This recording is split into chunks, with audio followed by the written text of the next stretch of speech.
When Naruto was a child, everyone avoided him, and he never understood why. This hatred that the village held for him, no, for the Nine Tails, he couldn't comprehend it. What had he done wrong? Why could he never make friends? Why did everyone abuse him? Why would the Hokage never tell him about his parents? All these questions, these desires would erupt in Naruto one day. As the sun was setting and Shikamaru and Choji were leaving, Naruto would hold his hand out saying, "Wait, come back!" At that moment, as they're walking away, their footsteps, which had been so steady-paced before, would slow down. Naruto would watch as their figures would slow. Now, as time seemed to approach a standstill, Naruto's eyes would open, as they would glow with a golden light. With now hands of a clock appearing from his pupils, he had successfully awakened the Dojutsu, the Chronogon, an ability that uses a high degree of chakra that allows the user to see several seconds into the future.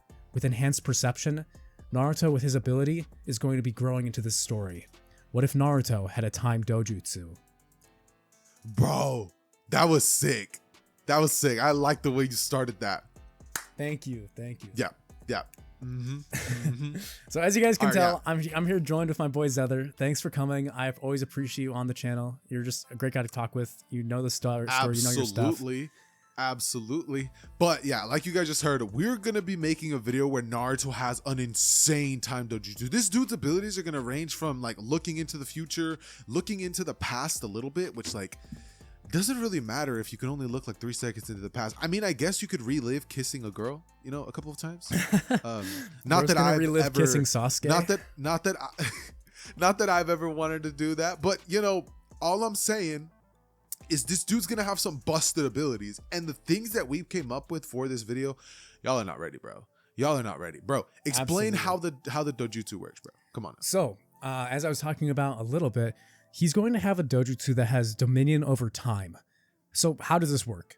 The first of his abilities, as I mentioned, is to see several seconds into the future, which is different from the Sharingans, which the Sharingan, for reference, perceives movement and bases that movement to predict the future. Naruto peers past that. He can see the actual timeline of what's going to occur, sort of like how observation haki works in One Piece. He also will have enhanced perception, which kind of slows down how his reflexes work. If you ever have played like basketball or something and you're really in the flow state, you'll know what I'm talking about. You know what would be a better example for that? What? Sir Night-Eye from My Hero Academia. Night-Eye? Oh yeah, exactly. Explain it like that. Exactly. That's kind of how his abilities are going to work. And also kind of like Hit, where he can like stop time and do stuff. Naruto is going to eventually have crazy abilities like that. Like me and him basically wrote little ideas on a piece of paper, threw them into a hat, and called it a day. Like, we decided to make the most busted dojutsu ever, and we're gonna deliver. But he's gonna grow slowly. You know what I'm saying? We're gonna have a little bit of a story here. So, you want to talk about some of the other abilities? Speaking of growing, maybe. Oh yeah. So, like we said, he's gonna be able to look into the future a couple seconds. Pretty much observation haki. Think Sir Night-Eye. He's gonna be growing in terms of how far he can see into the future and how far he can see into the past. Think of it like this. The Sharingan has 3 Tomoe depending on the stages that it's on, and just like that, this dojutsu is going to be having 3 little hands. Think of it kind of like a grand clock. Little hand, second kind of big hand, I guess minutes, and then the other one is going to be hours. So Naruto's going to go from being able to look seconds to minutes to hours into the future. Obviously, if you're fighting and you're in a close combat situation and you can see 1 second into the future, your opponent throws a jab, you dodge it, you throw a little hook of your own. That's how unbelievably useful this ability is going to be. This dude is essentially going to have ultra instinct if you really think about it. I think we both know a little bit about Naruto with ultra instinct. But aside from that, like Xehther was talking about, it is going to be advantageous for a lot of uses. Time is just such a versatile ability, which is why we were so excited to talk about this. Some of the other abilities, just to hint a little bit, I don't want to reveal too much, but Naruto will be able to manipulate time within his body in multiple ways and outside of it. So we're going to get into this. What was that? I said I forgot about the fact that we added that too. Oh. Yeah, so we'll definitely be getting into that more. I don't want to reveal all of the secrets. Let's get started into the story. So after Naruto's awakened the Chronogon, Naruto, like I was talking about earlier, is going to be confused about this power, wondering why everything's slowing down. He'd feel tired after this use, with his eyes now disconnecting from this dojutsu state, as Shikamaru and Choji would turn one more time waving. He'd look at his hands, wondering what that was all about, heading home. For the next couple years, I want to say now he's like 8 to 10 years old, he would notice changes. Xehther, you want to talk about like a situation of what type of changes I'm talking about? Absolutely. Here's what we're thinking is going to happen in terms of his childhood. Obviously, Naruto in the original never awakens the Dojutsu, no new powers, but now Naruto's going to have to grapple with the fact that he has these things that are unique to him. This is going to change a lot of things for him, because even though before in the academy, he didn't have a one leg up on everybody else, Naruto literally was at the bottom of the pack. No chakra control, this dude had no mentors, but now this dude has literal time on his side. Simple events that in the original would have been extremely complicated for Naruto now are just easily simplified, because as time passes, Naruto's growing at just exponential rates. Let me just give you guys a small example. Say in the past that Naruto would have taken a physical test, something like throwing a shuriken or a kunai. Naruto would have normally missed the target and that would have been that. But now, because Naruto can peer seconds into the future, he can see how he failed, what he did wrong, and correct it. Naruto doesn't just see into the future, but he could change the future. And this would lead Naruto marks in the class to grow exponentially. Not really going to help him during his, written exams, but in terms of the things that matter, like on combat side of ninja, Naruto is going to be growing like crazy, and someone is going to be noticing that. Someone named Sasuke. What's going to happen with that, Weeb? Exactly. So, we've been talking a lot about Naruto, but let's talk about the protagonist of this series, Sasuke Uchiha. So, like we talked about earlier, Naruto has a dojutsu, and it's awakened, and he's able to use it at will. These are all points that Sasuke feels an intense inferiority to, especially after the Uchiha clan massacre. This kid? He's able to use a dojutsu like the Sharingan? Sasuke would think constantly, with him wondering, how is that even possible when he can use it and I can't? He's not even a member of a powerful clan. Sasuke would feel now inferior growing towards Naruto. While he was still more skilled than Naruto, because of his natural talent and able to pick up and the people around supporting him, Naruto was no slouch. Like Xehther said, he's going to be growing from the bottom of the pack up towards the middle to upper echelon, with Sasuke noticing. So picture this. After, in the original Naruto, when Naruto had saved him in the Forest of Death, Sasuke really took notice of him. In this timeline, Sasuke has been watching Naruto since he had awakened this ability, with him jealous that he himself has not awakened this Sharingan-like ability. Naruto, though, would think that him and Sasuke are more similar than anything else, with the same type of concept of, he's just like me, for real, being Naruto's idea, right?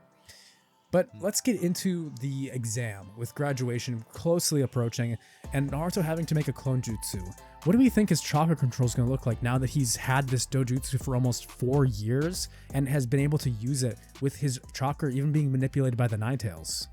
You know what could be a really interesting plot point that we could add? In the original, Naruto and Hinata's relationship flourished in such a weird and awkward way, but because Naruto now has a dojutsu and he knows, hey, there's a girl in my class who also has eyes that she literally gets made fun of. In fact, the dude saved her for her eyes. I could see a world in which Naruto would actually ask Hinata if she can help him out in any way with this dojutsu when he would be a kid. Because think about it, how would Naruto even know that he has to channel chakra to his eyes without being told? I mean, obviously you could ask Iruka or Hiruzen or something like that, but I think that adding Hinata and like him going to her and asking her might be a cool plot point. Or do you want to go down the other path of he learns all by himself? I kind of like that, actually. I haven't really done a lot with Hinata in a lot of stories before. Keep cooking. Let's see it. What are you thinking? Right. Give me the scene. I'm thinking as a little kid, Naruto would like be in the class just thinking, he's like, what happened? And Hinata's always staring at him when they were kids. So Hinata would be looking at Naruto. Naruto notices her, and seeing her eyes, Naruto would think about that. He would go home, go to the mirror, and randomly, because he's thinking about time and all this stuff, and Naruto's just getting frustrated, I could see Naruto indirectly activating it and looking at his eyes, seeing that they've changed. They're different. I could see this leading Naruto to going to school, asking Hinata, you know, like going over her being shy, being like, hey, you have something with your eyes too, right? And she'd be like, yes, Naruto. And then I could see like a scene in which, because Naruto's asking her, she'd be like, oh, Naruto-kun needs my help, so she would help him. I could see this leading her to like being like, well, the way that I activate mine is I have to channel chakra to my eyes. I've got an idea. Starts realizing what. So to kind of facilitate that scene, I think, as we know, like the event with him awakening it would happen many years after he had originally saved her from the like kids who were harassing her, the older kids, as we know from Naruto the Last. I think Hinata would want to like repay the favor to him. So I could see Naruto not showing up for class for like several days. And Iruka, being Iruka, is not going to take any notice of it, just saying, he's probably goofing off or pranking people. And maybe Hinata wants to go and check on him and could find him like sick and bedridden from like the overuse of this eye ability with him not knowing how to control it. And that's what facilitates her and Naruto getting closer. So kind of following that line of thought, maybe this is like Hinata, like you said, is like, I can be closer to Naruto. I get to learn. You know what I think would be cooler? Naruto has so much chakra, I can't see him getting bedridden, but I can see him at training ground. Like he's trying to activate his eye, doing something, and eventually he manages to do it. This is still something he does like unwillingly. It's not something he can consciously do. And At Hinata, she'd be like staring at him behind a tree. But because Naruto has this eye ability and he can peer into the past, even though he wouldn't notice her the first time, seeing her, she's always been watching me. Eye, no, he doesn't see it from the corner of his eye the first time, but because he has an instant replay, he pays attention. So he notices Hinata and he's like, hey, Hinata, what are you doing here? And then I could see Hinata like being like, oh, Naruto, she like maybe tries to run away, but Naruto like takes her hand. And then she's like, I could see your eyes. And this is where that little connection first starts, where she's like, are you trying to activate something? And then this is where she explains it. Do you think that this would be I feel like this would be a little bit more like cool for the story. Okay. What age do you think like Hinata would be in Naruto? Like, is this after right after he just awakened it, or like a year? This has to be right after, because if it's a year, he might have figured out a little bit more. So let's say it's like two to 3 weeks, give or take. And right after Hinata gives him, like, it's not going to be something where they become friends, but it's going to be something where she gives him an advice that helps him so much. This is like the thing that gets the wheels rolling. You know what I mean? I like that. We're gonna go with that. Okay. So as Xehther was saying, we've got Hinata who gave him some piece of advice on how to control chakra in his eyes, with her being guided by the Hyuga clan. This would help Naruto immensely. As I was asking earlier, I was asking Xehther, does he pass the exam? I think our answer is yes. So he does not learn the Shadow Clone Jutsu, he does not try and steal the Scroll of Sealing, and I don't think he'd even have the Sexy Jutsu. Maybe he does, maybe he time stops to see the Jiggle Physics, who knows, okay? But regardless... That's crazy. Regardless, okay, Naruto is going to have better chakra control, so I don't see him not being able to pass the exam by making a simple clone when he's been practicing with a dojutsu for all this time. So he would graduate the normal way. It would be a very uneventful episode, and he is not going to be having shadow clones. So, teams are getting assigned. Are we keeping Team 7? This is a big question.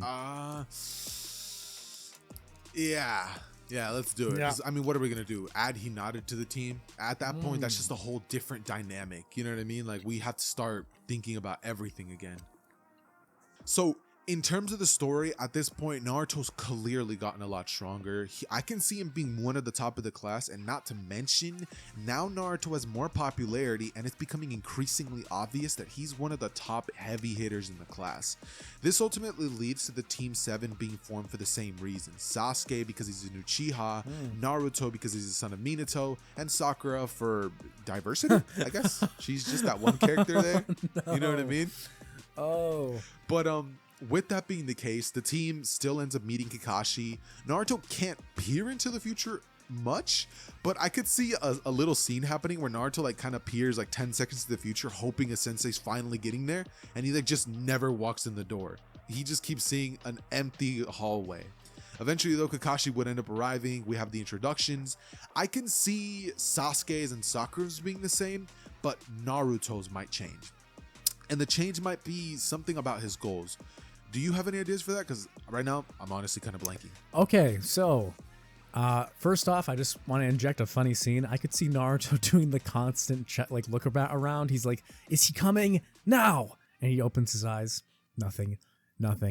And then we see Kakashi entering with a handstand. What the heck? As Kakashi walks through the door normally, the eraser falls on him. I could see that. He walks in doing a handstand? No, like just in the hallway. So in the hallway where Naruto's peeking with his ability to check the future, he would keep seeing Kakashi, like he would see nothing, and then Kakashi just doing something goofy. But anyway.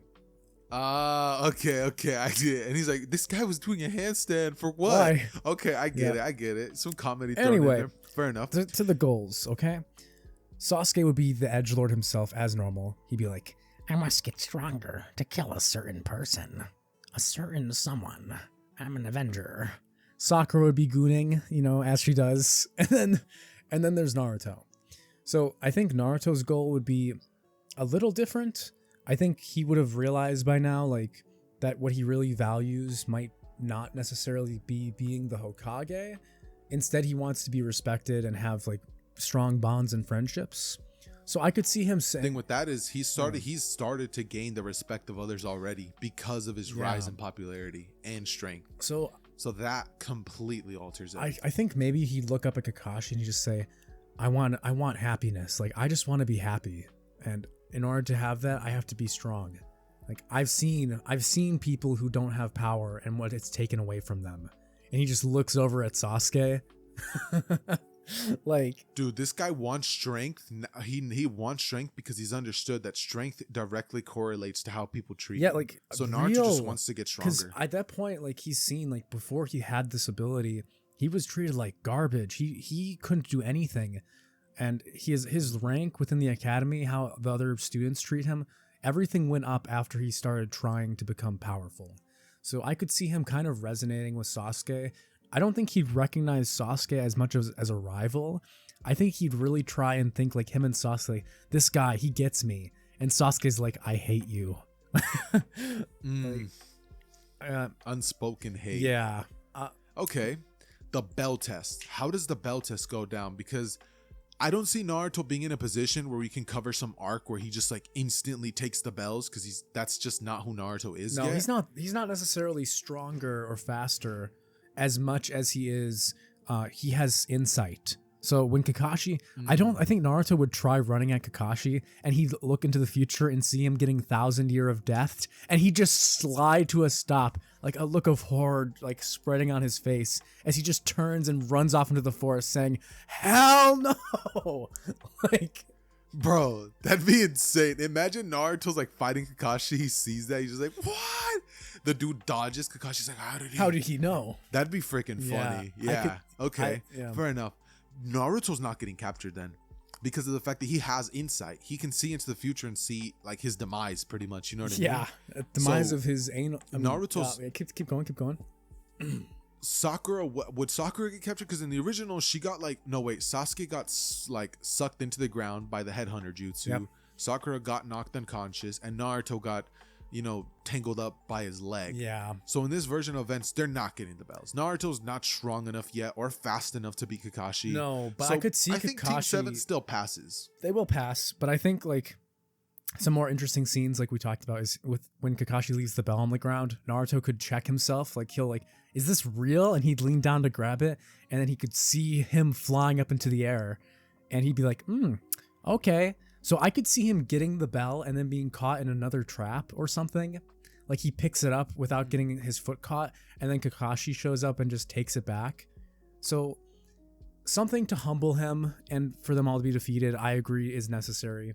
But they would all pass, especially with Sakura probably not hating Naruto as much.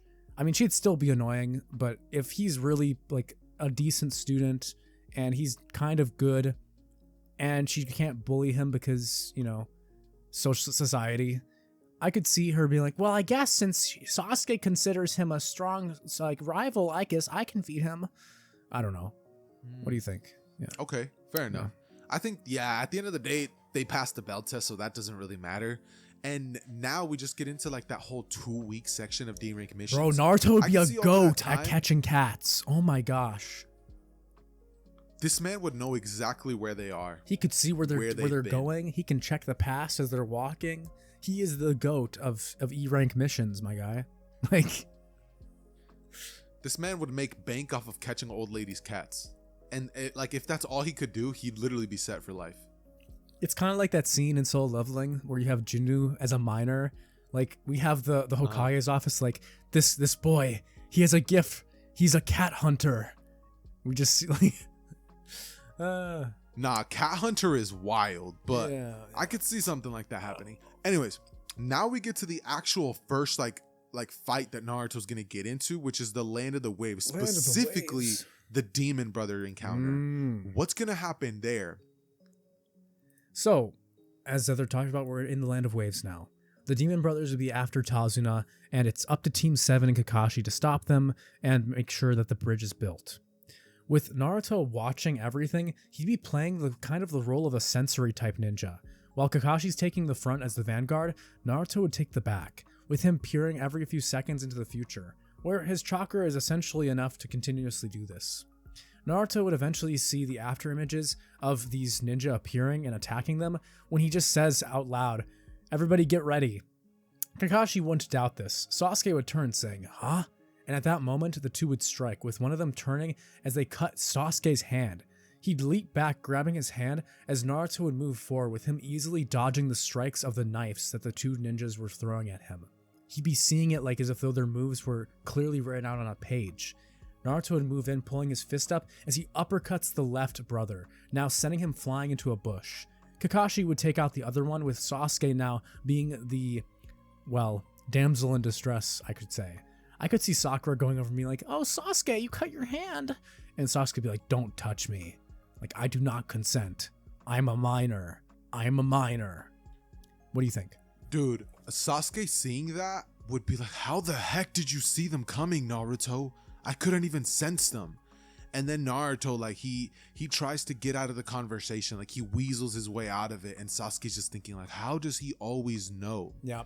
And it'd be at this point that the dots would start connecting. He's like, it has to do with his dojutsu. Dude, that would be such a sick scene if this was animated. Yep. Naruto could literally see the Demon Brothers' attacks, anticipate perfectly, and just destroy them.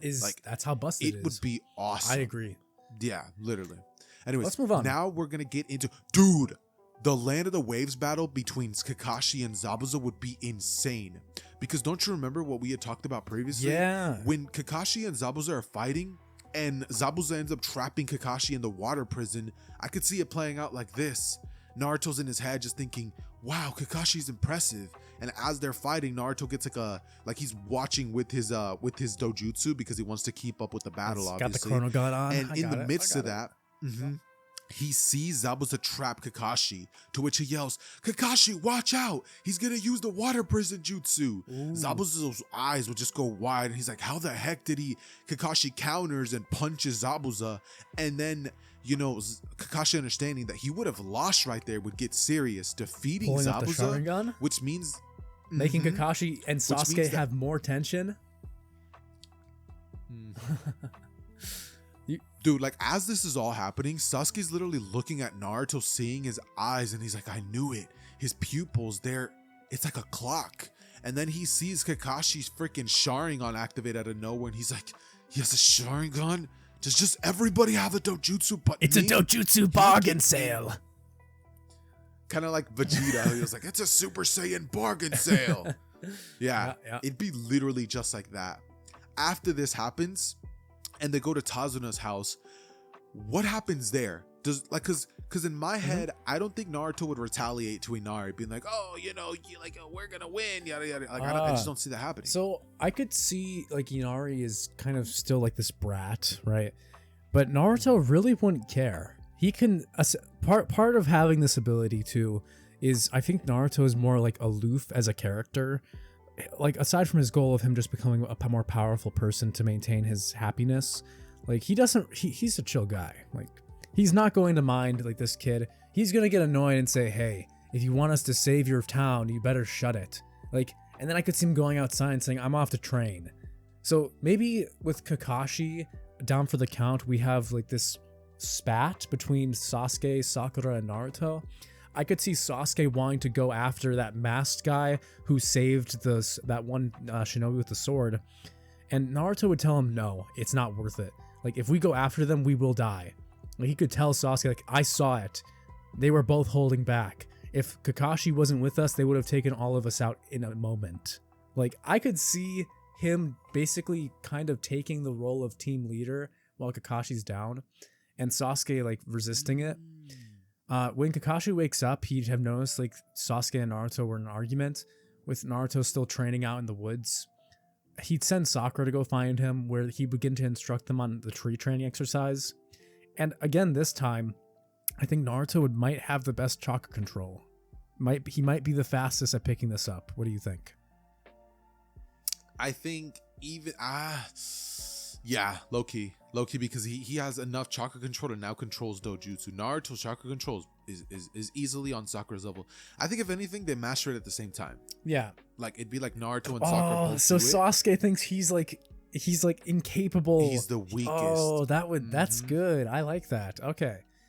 Bro, this man Sasuke single-handedly watches everything go from Sasuke's the best, he's the top of the class, and he just watched Naruto slow, like like I was gonna say descent, but no, the opposite. Ascent. Of that. Like rise to power. Arise. Yeah, ascent. Arise. Erect. Erect. Sorry, yeah. If you guys want to see me and Weeb troll about solo leveling, just know we're dropping another collab video called "What If Deku Had Solo Level." It is so good. It is so. It's so funny. What if Deku had soul leveling? It's gonna be good. But anyway, back to topic. Back to square beans. I don't know why I just said. Anyway, tree testing. The tree training is over. We get Naruto not having practiced as much, so Haku and him are not going to be meeting in the woods, which means Sasuke and Haku might. So I could see we get that little scene. Do you want to talk about it or should I? Bro, go for it. So Sasuke would be out training late at night, with Sakura, Naruto, and Kakashi having headed to bed, with Sasuke feeling this burning rage. Like, why is he always better than me? I don't understand. He was the weakest. And he would remember like their childhood, and Sakura's even better than him. He'd be listening to My Chemical Romance type of hatred, okay? At that time, as he's like falls down after climbing to the top of the tree, Sasuke would be gasping for air, looking up into the night sky. His breath would be frosty and it's getting colder. We'd see as Haku, this beautiful black-haired girl, would appear. Sasuke would look up, wondering who this lady is. When Haku asks what a boy like himself is doing out here so late at night, Sasuke would now be... Wasn't there meeting in the morning? Nah, it's at night this time. Are you... Okay. Because it's Sasuke and he's edgy and he lives out in the moonlight. All right. Okay, fair enough. Edgy. Yeah. That I could see like Sasuke talking to Haku and being like, "It's none of your business. Leave me the hell alone." And then Haku would be like, I was like that once. I was full of hatred before he found me." Huh? Sasuke would be like, "Didn't I tell you to leave me alone?" At that point, we could have Haku kind of saying like, "What is really important to you? Like, why are you doing this? What is your purpose?" And we could see Sasuke thinking about like Itachi. Like he's thinking about Itachi being an Avenger. Does his hatred with Naruto really matter? He couldn't think of it. And unlike Naruto, he wouldn't gain anything from this. Instead, it would only aggravate him further as he turns yelling at her saying, "Get out of here!" And at that moment she'd say, "By the way, I'm a man." Just vanishing off into the forest. What? I don't think Haku would even say that, but yeah, let's just keep that there. I could easily see Sasuke like kind of realizing that's like, a man. Like, dude, what the heck? I'm trolling so hard. I'm trolling so hard. It's my video. That's a man. I'm just kidding. You keep right, dude. You're trolling your own. Like what? It's okay. Good, anyways, Sasuke would easily go on to like be like, okay, like he kind of have like a realization of like, all right, I need to chill out. Like my whole goal is like kill Itachi, and right now I'm over here focusing on this kid for no reason. Yep. Does Sasuke go back to he obviously goes back to the shack now, so then all of them end up making their way to the bridge. The only problem with this is that Inari and like his daughter, bro, like they're kind of dead, or at least they get kidnapped. They're definitely kidnapped. Yeah, they might be dead. Yeah, it's okay. No, hear me out. Gato would probably use them as leverage. So once we get to the Use them as section bait. where Gato gets killed originally, he might survive due to having both of them. I like that. Yeah. I like. I think something like that. I don't Little know. mafia They might line. die. Who cares? We never see them again. What happens on the bridge? So, What happens on the bridge? Now that we've established Sasuke and Naruto, how does this fight go down? all right. So let's get into it. Everyone's there, right? There's no one sleeping in. He's not like a goofball. He's not going to be staying out in the middle of the woods to take a nap. He's going to head back and be there in the morning when everyone leaves to go and defend Tazuna and go to the bridge site. At this point, it'd be a very misty and foggy morning. With everyone arriving, Naruto and Kakashi would be the first to notice, with Naruto saying, "Kakashi-sensei, do you notice that?" As the fog around them would be filled with chakra.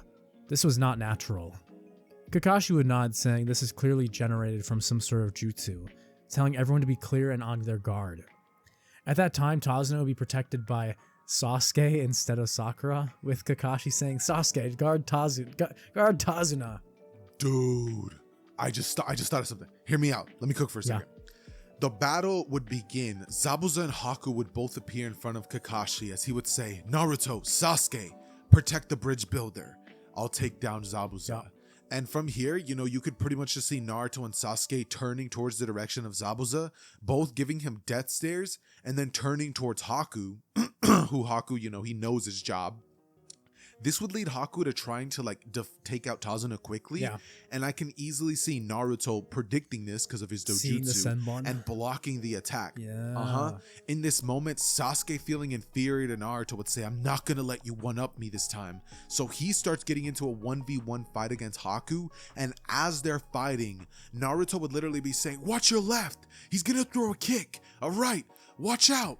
Naruto would be like pretty much coaching him up, and Sasuke is like, "Freaking Naruto, how the heck does he know this?" You know what I mean? Until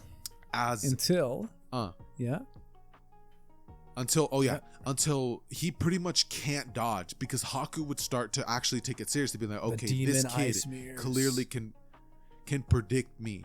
So it'd be at this point that Naruto would run in and say, "Sasuke, just let me handle this." And this would piss Sasuke off. He's like, "What the heck do you mean handle this?" They would bicker, and this leaves a perfect opening for Haku to be like, "Demon Ice Mirror Jutsu." Yeah. Once this happens, Haku starts zipping around and throwing Senbon. Naruto can dodge, but Sasuke, this man is having a hard time, and as his anger and hatred is boiling and his desire to dodge these Senbons coming in, this dude would awaken the Sharingan out of pure hatred for straight up Naruto. As this is happening, he would start dodging out of the way, but even still, he's realizing that Naruto can dodge better than him. But Naruto would realize, now that I have my Sharingan, I should be able to keep up. So both of them start dodging, but this ultimately leads to a horrible situation. They bump into each other, and they both get stabbed. They get porcupine. No, I could see this happening, and you let me know what you think. As all of the needles are flying and they're dodging, Haku's like, "All right, it's time to get serious." He doesn't have the connection to Naruto. He doesn't feel bad about killing them. Sasuke just blew him off and disrespected him. So Haku now starts zipping around on some crazy aura farming moment, going from mirror to mirror. The Senbons start flying, and Naruto, bro, he can see into the future, but if you can't do anything about it, you just can't do anything about it. Exactly. Naruto would start getting hit by Senbon after Senbon, and Haku, focusing on him because of his abilities, would cause Naruto to fall to the ground, and it looks like he's dead. Haku at this moment stops in one of the mirrors and says, "Looks like your little friend is dead. Pause. Now it's your turn." At this time, this is when we see something happen within Naruto. Naruto would open his eyes. I was gonna say that. I was preparing that. I was prepared. All right, just go. Just take everything from me. All right, bro. Good job. Okay. I trust you're gonna Xehther and I think we might be on the same page here. So your little friend is dead. Sasuke would look at Haku, his eyes filled with rage and a little bit of now justification, thinking, "Nah, bro, pour more emotion. I'm standing longer. Pour more emotion. I'm gonna take it from you." At this time, Naruto's eyes would open, the golden light causing the flickering hands of his pupils to dilate as they turn backwards. Naruto would have activated save point, You want to get into it? Dog, I forgot about that. Yeah, no, you should cook So, instead. At that time, as Naruto's heart was on the brink of stopping, Sasuke was trying his best to defeat Haku, but it was too late. Naruto could feel his life slipping. At that time, his eyes would pour with chakra as they turned from their light blue into a golden sheen. Naruto would look as things would begin would the power of the Nine Tails also go through him in the sense that the eye color changes from yellow to like orange? At that time, like the Nine Tails power would power him up, giving him enough ability to access the second hand. With the minute hand activated, Naruto was capable of reversing time to his last save point. With Naruto on the brink of death, he would reverse back 3 minutes, giving him 3 minutes of time as he looks around, Sasuke still not having awakened his Sharingan in this version, and Haku not having trapped him in the demon ice mirrors. Naruto would turn looking... Wait, I thought that the ability reversed his time, as in his body's time flow. Does it reverse time itself? It reverses him to a earlier stage where his body was safe. So the entire timeline has reversed backwards. Sort of like Return by Death with Subaru in ReZero. Bro, that's busted. That's literally that's that one Rick and Morty episode. I thought we were gonna do like his body goes that's just back a regeneration ability at that point. Yeah, but it is time because time like goes back on his body. But fair enough. So he can, at this point, he can only do 3 minutes of restoration, which with him pulling the timeline back 3 minutes. This time Naruto knows what's coming, with him looking down, wondering how that happened, wondering if he had just peered minutes into the future. Honestly, he has no idea. Did I look into the future, or did I return to the past? No clue. At that time, Sasuke would say, I'll handle this, but before Sasuke can get in on it, Naruto would allow him, saying, Sasuke, you go ahead, I'll protect the bridge builder, as he decides to let Sasuke fight Haku, giving him a chance to watch this man's attacks and see how strong Haku is, with him deciding he'll intervene as Sasuke is getting closer, basically choosing to sit back and watch. You want to take it from here? Or keep going? Nah, I like where you're going. Sasuke would begin fighting with Haku, with Naruto saying, he's all yours. This actually would irritate Sasuke more, with him saying, what, he's not good enough for you? Huh? He's small fry or something? As Sasuke would get more pissed off, with him slowly also feeling the awakening of the Sharingan.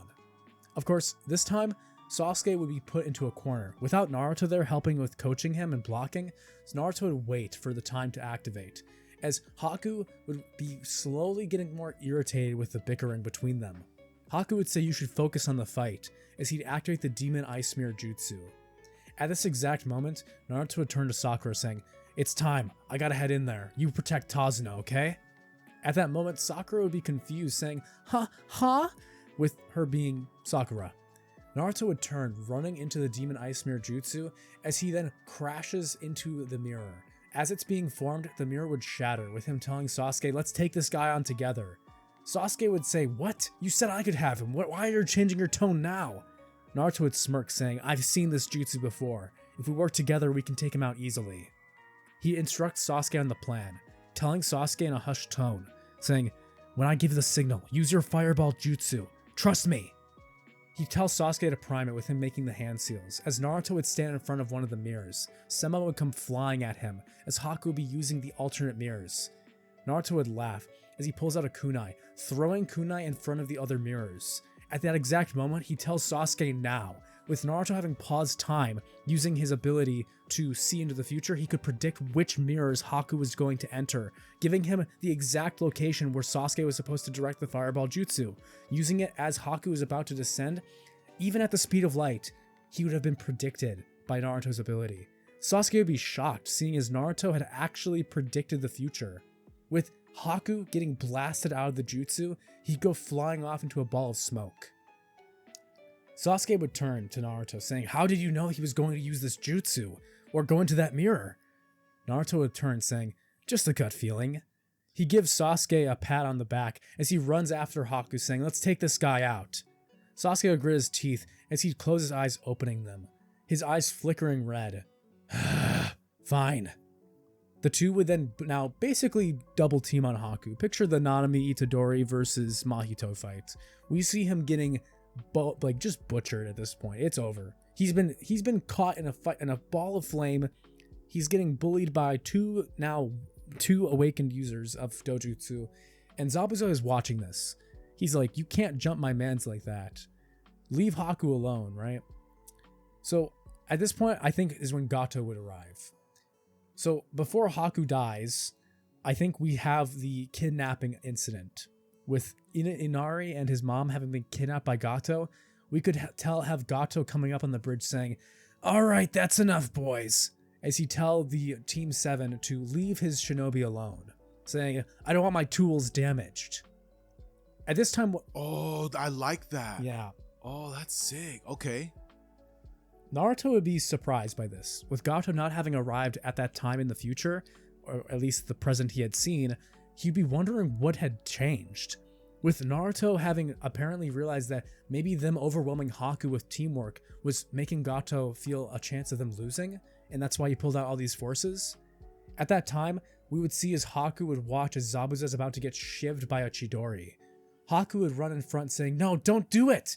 But at that time, Sasuke would run forward as well, telling Haku, saying, "You're not getting away from me that easily." With him now pouncing on top of Haku and beating him in his face, his mask shattering as Zabuza would die. Tears would rain down Haku's cheeks as Sasuke would then feel a sense of horror, his Sharingan awakening as he realizes that this is the boy, the man he talked to yesterday, the one who had asked him about his goals, why, and the person most important to him. Sasuke had been the direct reason that he had lost the person most important in his life. At that moment, he'd flinch as Haku would push Sasuke off, running towards a falling Zabuza. So, what happens from here? Bro, obviously Haku's like crying over Zabuza, and Gato like he just looks at them. He's like smiling, bro. Keep going. So we got Gato, we have a dead Zabuza, we have Haku still alive, and we have Sasuke with the Sharingan awakened. Naruto would sigh, seeing Sasuke's hesitation as he walks forward, saying, "I'll take care of it." With him now, once again, walking past Sasuke. Sasuke would consider the words Haku had said, wondering if he was any different from his brother. Meanwhile, Kakashi would be concerned about what Naruto was doing. "Naruto, what are you doing?" At that time, Naruto would simply walk towards Gato, saying, "Go ahead, do it." As Gato was holding a blade against the two's their throats, Naruto would peer into the future, watching, waiting for the split second, seeing if they were going to, as he kept getting closer and closer, testing how close he could get before they would actually hurt the hostages. At that exact moment, he'd throw kunai. As the man's hand was about to move, two kunai would gouge into his palms. With both of them now being able to be escaped and freed, Sakura would come in, with her landing a punch saying, "Hiya!" on Gato. Naruto would be surprised, Sasuke shocked, and Kakashi his eyes are just like, huh? With Sakura grabbing Inari and saying, "I'm useful too!" as she runs off in the other direction, having forgot his mother. Naruto would facepalm saying, "What the heck?" as Tazuna was left defenseless. Gato would tell his men to attack him, with Naruto now getting in the way, saying, "Kakashi, I need a bit of a hand here."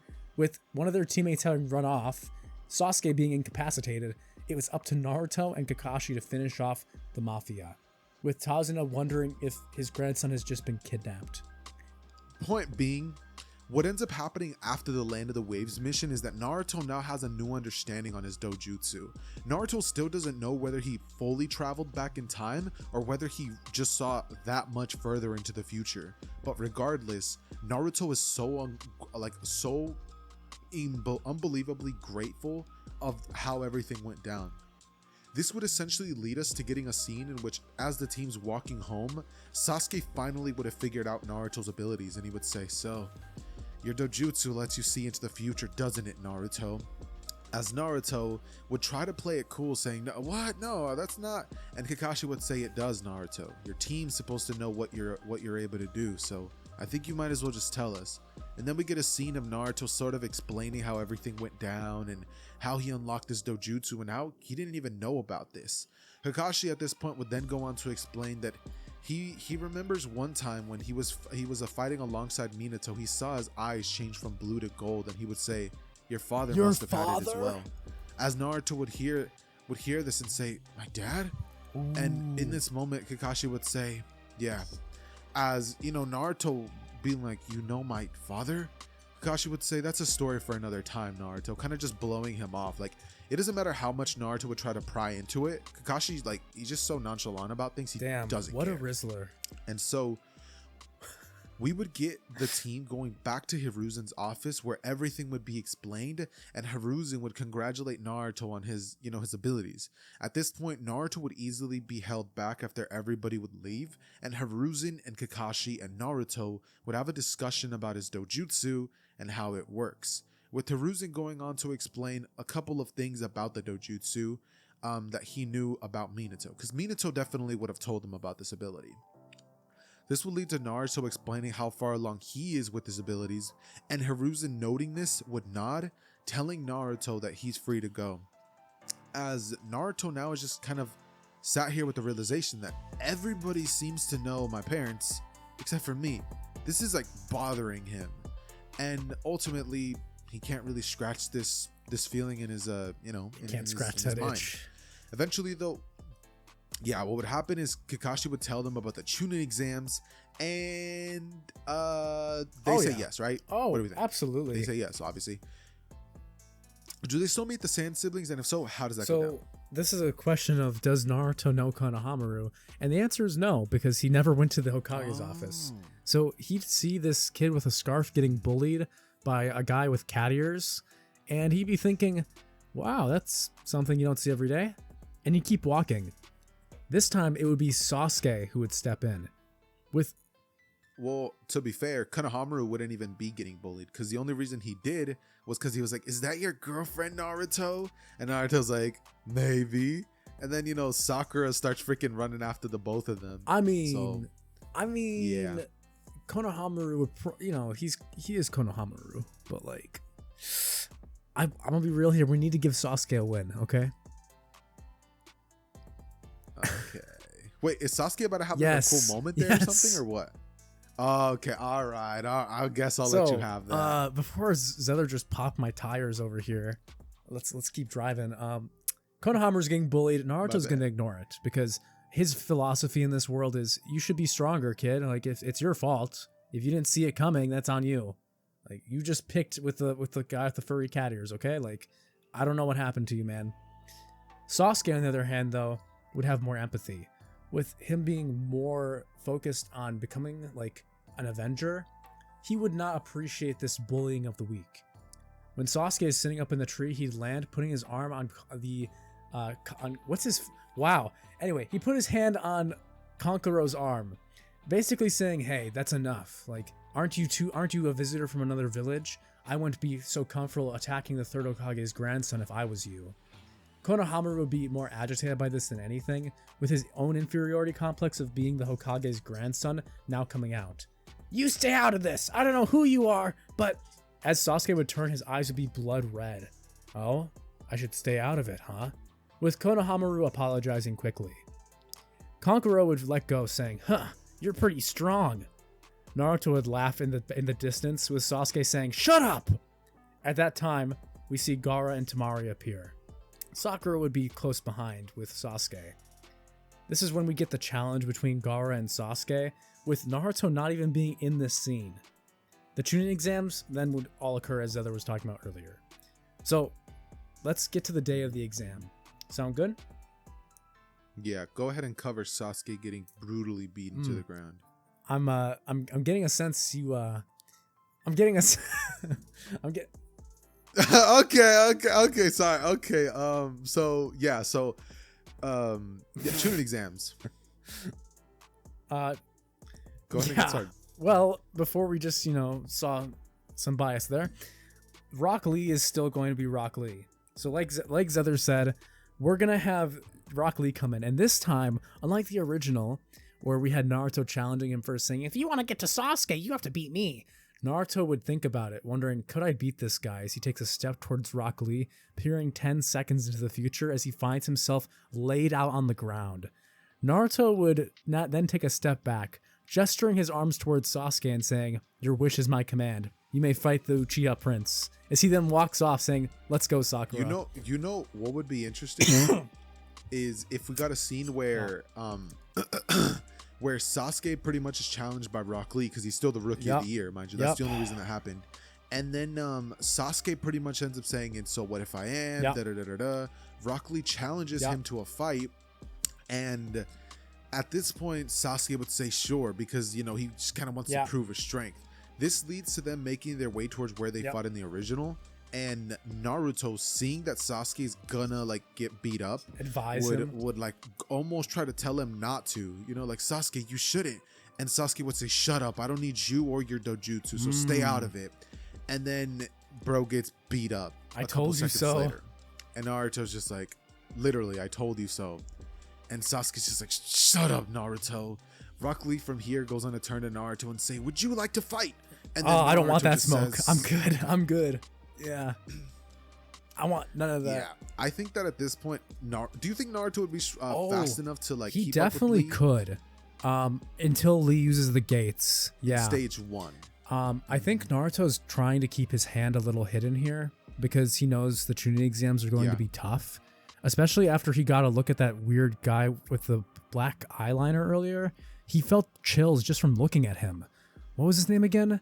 Gara, that was it.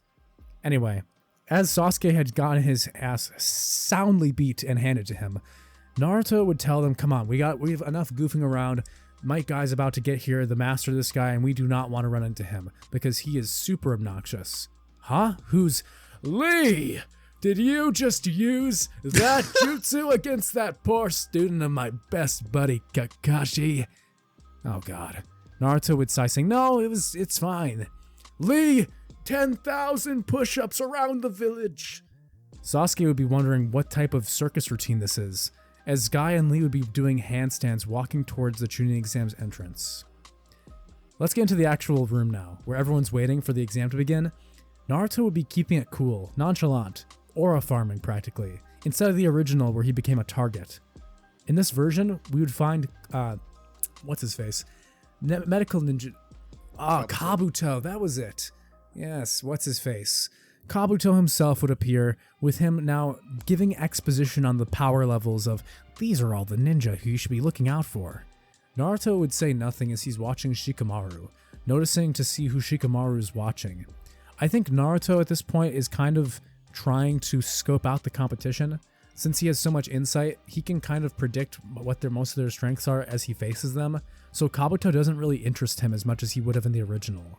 Like, the original Naruto was excited to learn, like, what's that guy? Like, how strong is this guy? But this Naruto is like, yeah, I'll see it. So, thanks, but no thanks. I'm good. Kind of like a door-to-door salesman, like you turn them away. I could see Kabuto being like, don't you want to know how strong? No, I'm good. Thanks, man.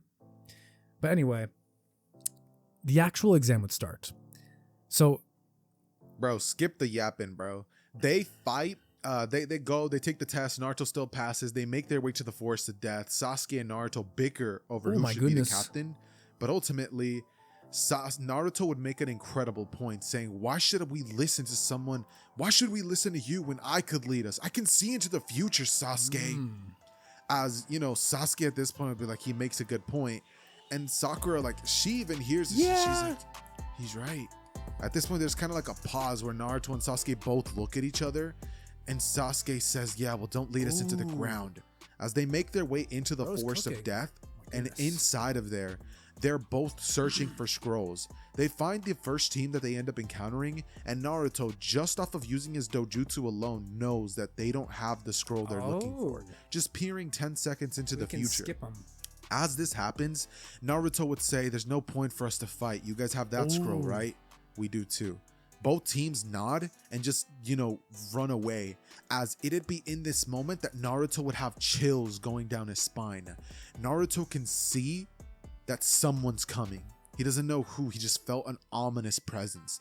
And as this would happen, Naruto would say, we gotta go. They would begin running. Sasuke would question why, but as this happens, Orochimaru would arrive on some superhero landing type timing. And as Orochimaru arrives, he would say, well, if it isn't Sasuke, Uchiha. All right, get going. This guy's breath stinks. No, I'm just kidding. Bro, shut up, I'm bro. locking Lock okay. in. Uchiha, he knows my clan? Sasuke would be concerned, feeling chills on his own neck. At this time, Bro, no duh. This dude has his freaking clan crest on his back. What the heck are you on about, weeb? Anyway, back to Naruto, Bro. okay? The forest would begin to rumble. Naruto would look to his left and his right, seeing himself disappearing at a fast speed. He'd quickly jump into the air as a giant snake would rip through the forest, the tree line, and disappear. That was a close one. Orochimaru would be interested, watching and seeing as he was able to predict something that had no counter or malice, at least going into it. It was simply the whim of an animal. How was it exactly that this brat was able to detect it? Some sort of sage jutsu? Whatever. For now, he wasn't interested. He was here for one thing and one thing only.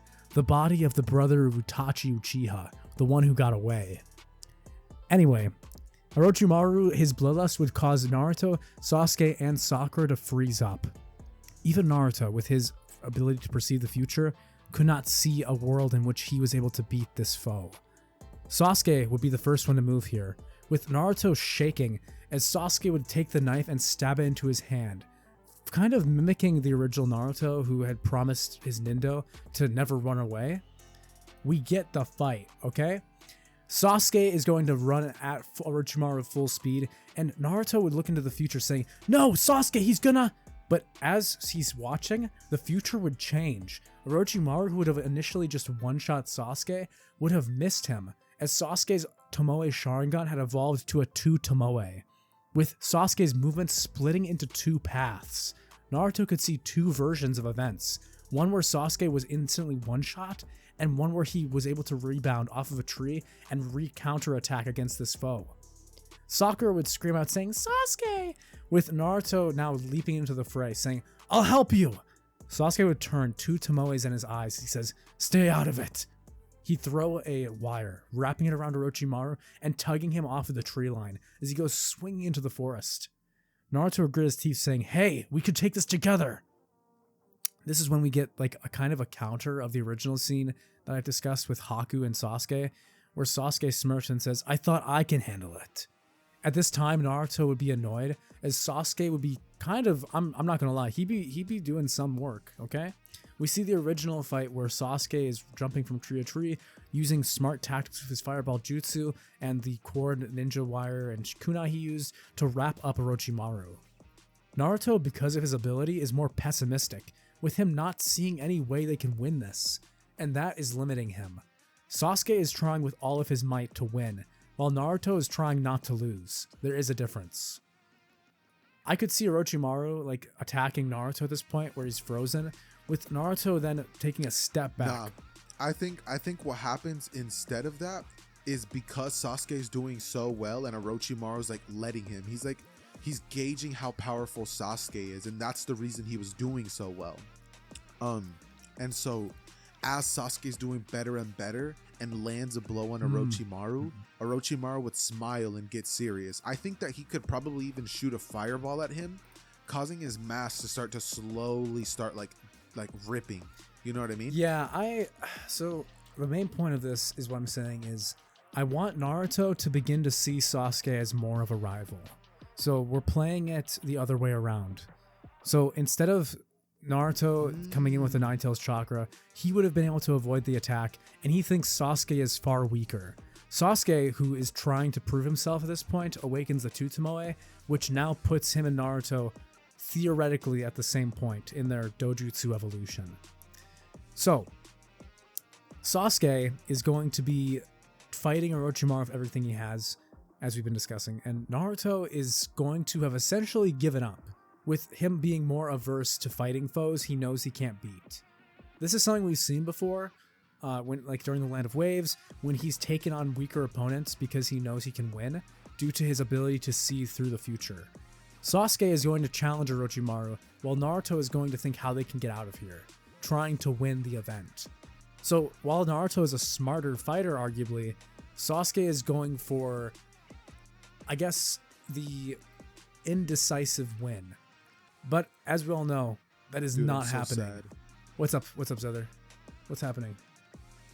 My mom just texted me that they're at Olive Oh, Garden. they left you behind? They left Nah, me we would be behind. throwing hands. We're ops. That's unfortunate. Bro, they're at the Olive Garden. And I literally texted her. I'm like, Mom, I'm recording a video. Like, can you bring the food? And I just get like the hardest text of my life. Just, No, we're not bringing you anything. That's so sad. That's unfortunate. Can we all press F? Can we get a prayers let's in the chat? prayer. Yeah, F in the chat. Like, I'm just some sorry, man. prayers. But anyway, to get back to it, Sasuke is going to get the curse mark from Orochimaru, okay? At this time, we would see with Naruto yelling out, "Sasuke, he's gonna bite you!" Orochimaru would, for the first time, take a look at Naruto, saying, "Who is this kid?"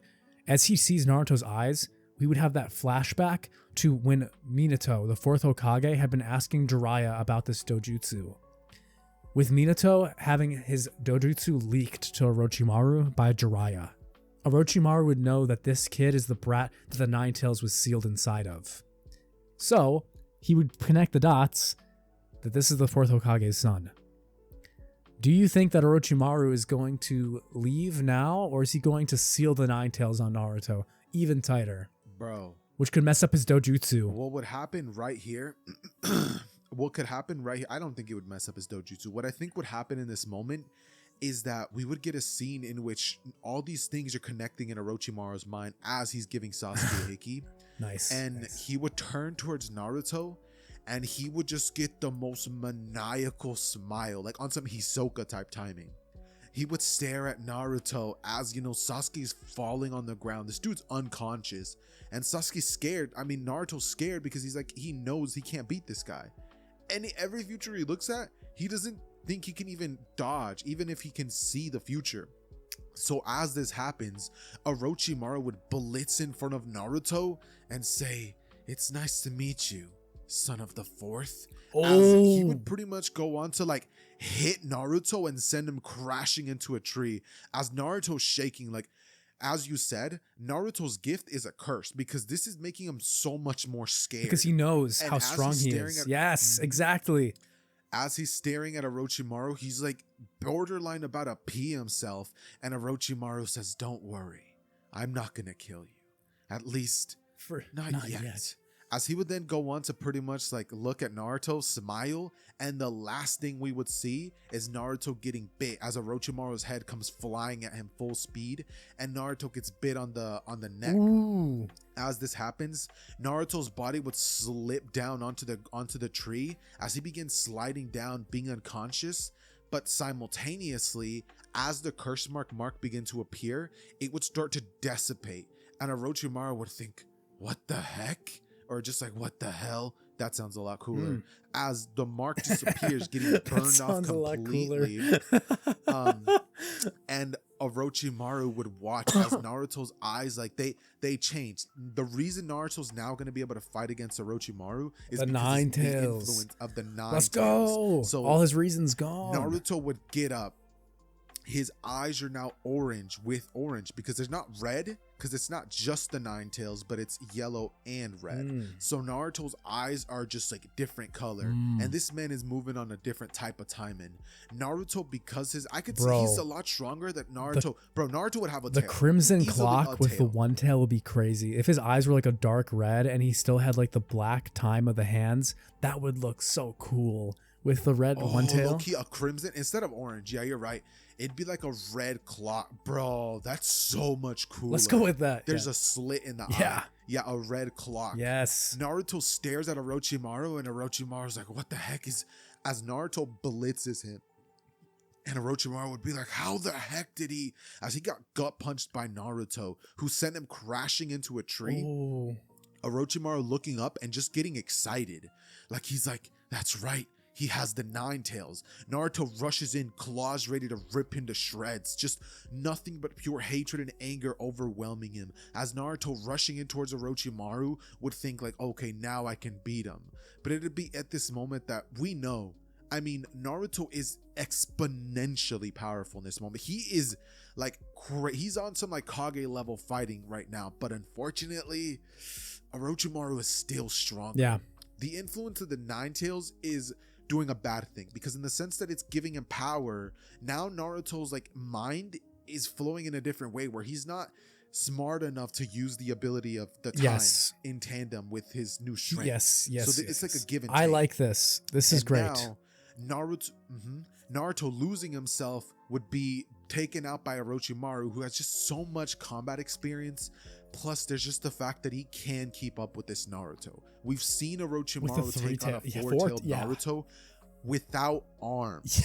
And yes, I know that was like after 3 years, but regardless, Orochimaru has arms. So even if you want to say he got buffed in that time, Orochimaru is still beating Naruto as much as I want Naruto to absolutely slam Orochimaru. He arguably got weaker after the Reaper Death Seal took his ability to use ninjutsu.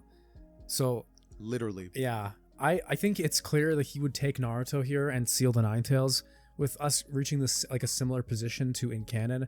This is where what I was talking about earlier. I know I've been kind of trolling this episode, but to be real, okay, like locking in, I think Naruto's control of his dojutsu, like how Sasuke, after he had the curse mark, was unable to use his Sharingan and like any jutsu because of his inability to control his chakra.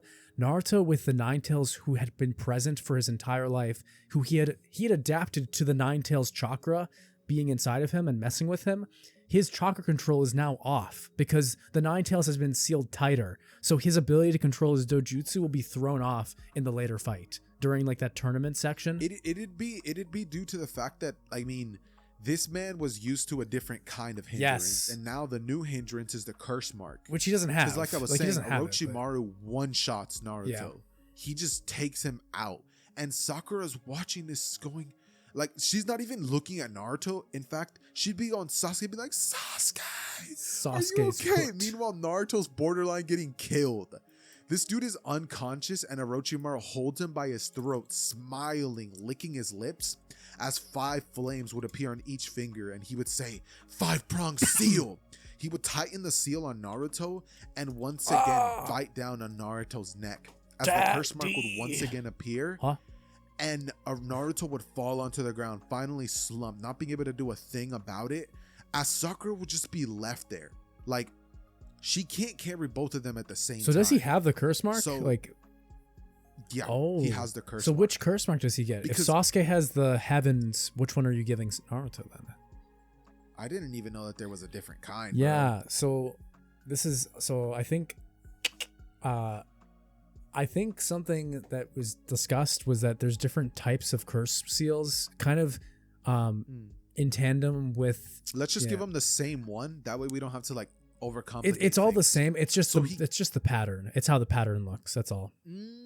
Okay, fair enough. But yeah, let's give him the same one because he gave Sasuke the best, assuming that that's the body he wanted. Yep. So he'd give Naruto the best he has to offer as well. Yes. This means that after this happens, Naruto and Sasuke would both be unconscious. Say this was an anime scene, the screen would panel to black, and we would just see Sakura standing over Sasuke and Naruto, who are both just, they're out of it. They are out. At this point, all Sakura can do Does she still have is Inari? drag both of her teammates. Inari? What? I'm just kidding. I'm gonna stop. I promise, guys. Okay. I'm gonna stop. Okay. I was making a joke because she kidnapped him in the last arc, and we never addressed if she gave him back. Anyway, keep going. Oh no! Keep going. Oh, we didn't. No, I just thought it was funny. Anyway, keep going. They were saved. They were saved. Anyways, the point is Sakura now has to take care of both of them, but she's not at the same cave in the original. So now here's where the question comes in, Weeb. Are the Sound Genin still going to find and try to fight against her? Because now Sasuke's out of the equation. Naruto's out of the equation. What are they like? Their purpose wasn't to kill Sasuke. It was to capture him. It was to capture him from a, well, I think Orochimaru wanted him to activate the curse mark so it would begin growing. So I think he sent them to make him fight them and rely on the curse mark since his chakra was not going to be able to work as efficiently. So he'd still send them. Although this time I could see him also sending Kabuto to watch because now he has 2 interests in mind. One is Sasuke and the other is Naruto. I don't think Kabuto would actually fight them. Dog, if Kabuto gets involved and is not watching from a distance, he's gonna die. Yeah. Because now we have 2 dudes that are gonna wake up with this purple aura covering them. and their eyes are gonna be like having that Orochimaru color, like that yellow glow with the Yeah. slit in it. Yeah, Bro, they're gonna kill. Like, this team is dead, bro. I think we hear like the screams of Sakura at first, and she has to cut her hair. She's getting bullied. Lee shows up because he's the goat. He comes in, tries to save her. And at that point, instead of just Sasuke, we have Sasuke and Naruto show up, you know, with like the leaves flowing around them. Like you were just saying, Yeah. when they look up, we have the Sharingan with like that golden glow, and then the curse mark spreading over him with the purple. And we have Naruto with like a golden aura and the curse mark spreading from the opposite direction, and his eyes with the time chronogon. That would be so And you just have clean. both Naruto and Sasuke in sync saying, "What the hell do you think you're doing?" Yeah. As they rush and just kill them, bro. The girl dies, the dude dies, Dosu dies. And Kabuto seeing this would literally, like, he feels a shiver down his spine. Yeah. Like, everyone who was watching this fight would be like, what the heck are they? As, like, Sasuke and Naruto now both look at each other, and do they fight? Because maybe Sasuke could, like, be stopped by Sakura, but Sasuke's like, Dude, like, Lee is still his little here. complex. We have Lee, Yeah. Sasuke, and Naruto. I honestly think Sasuke would, like, after this is what I'm thinking. So they take out the sound team first because they're both pissed off from Sakura being like tortured. The next thing they do is they look at each other, and it's straight hands. I could see Sasuke saying, "Hey, like, I didn't need your help." And then Naruto, he's not thinking straight anymore because of the curse mark. So they have all this energy still because there was two of them. So unlike the original where Sasuke used it and then was like unconscious, I could see Lee like intervening, like as they're throwing a punch at each other. We have Lee catching both their fists, like, "You should not be fighting each other on the same team." And we just get them both saying, shut the hell up. Like, he just, like, they both just kick him out into the tree. And then Sakura would be like, "Lee, no."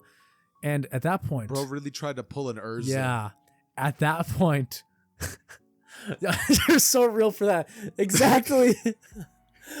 He tried to pull an Urza. I wasn't even thinking of that. Oh my gosh. Okay. Yes.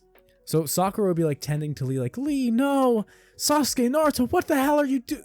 And as she turns, the two of them would be like fighting full blitz. We have like fisticuffs to fisticuffs. There's blood splattering across the ground.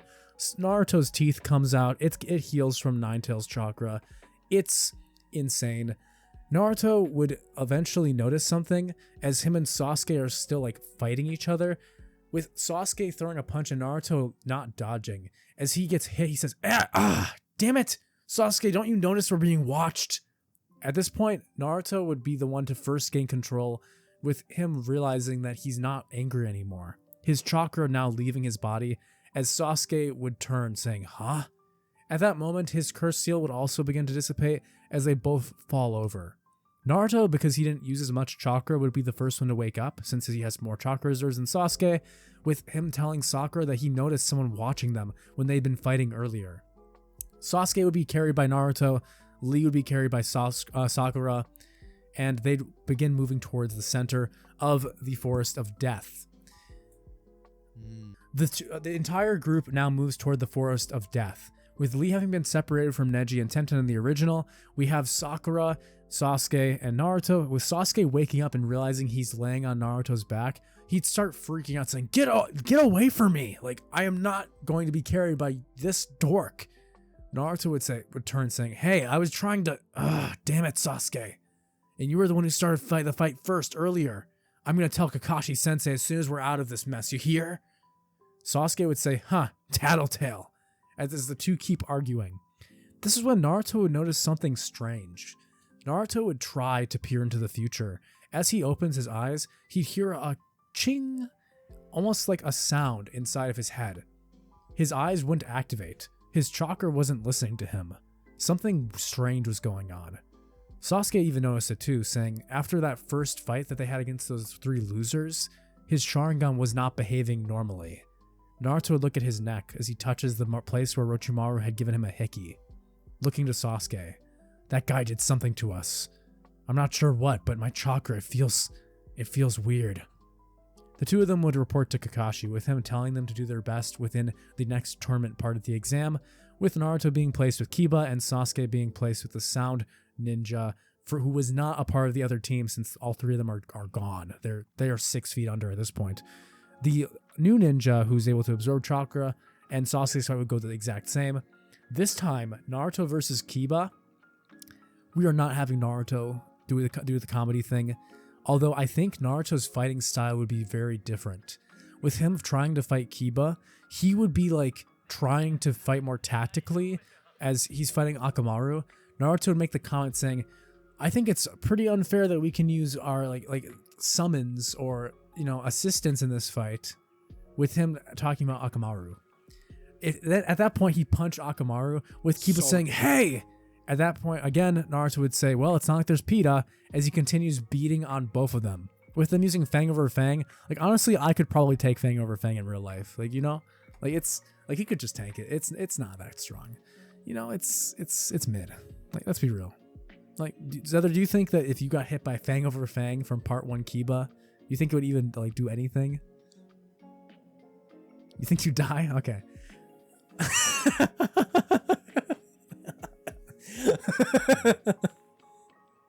Bro has no faith. This is the opposite. Okay. All right. Enough of that. Anyway, Naruto's gonna beat Kiba. Okay. We're not having this. Okay. Even without his dojutsu, Kiba is fodder. Okay. He's done. I think it doesn't matter. He's not gonna have to fire on him. He's not gonna have to gas him. Okay. I'm being honest. Kiba is fighting, okay, like, essentially Shikamaru if Shikamaru had higher physical stats. That's how much more intelligent this Naruto chooses to fight, with him like optimizing his strategy. Mm-hmm.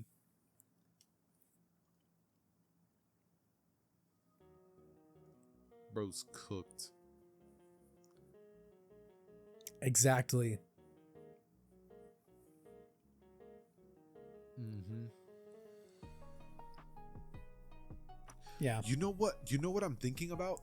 Kakashi, I really love the fact that you added Naruto's like newfound like struggles with this dojutsu, because it had become his whole thing. Like, he had relied on it so much, and now he's put in the position. It is where, just unlike so Sasuke, much who could harder. still Exactly. use his So Sharingan, like, he eventually I think figured it Naruto out still wins this, after but it having would to not seal, be an like, easy fight, and weak he would and realize stuff like that. Kiba is a threat to me. Is Like, just, I am. 'cause now he has to deal with Wow. a whole new Like, problem this he's is never had to deal sad. with. And the influence of the Nine Tails isn't So there, that's what I'm saying. throwing him off, and Naruto's just like, how the heck Hinata would be do concerned for Naruto So with he her can't even do noticing like the anything. injury on his neck, and he has like a bandage on it. I could see her like giving him ointment. You know, asking. Yeah. We get that little scene. Naruto would smile and be like, Hinata. It'd be like on some like, oh, you're always thinking difficulty. Mid.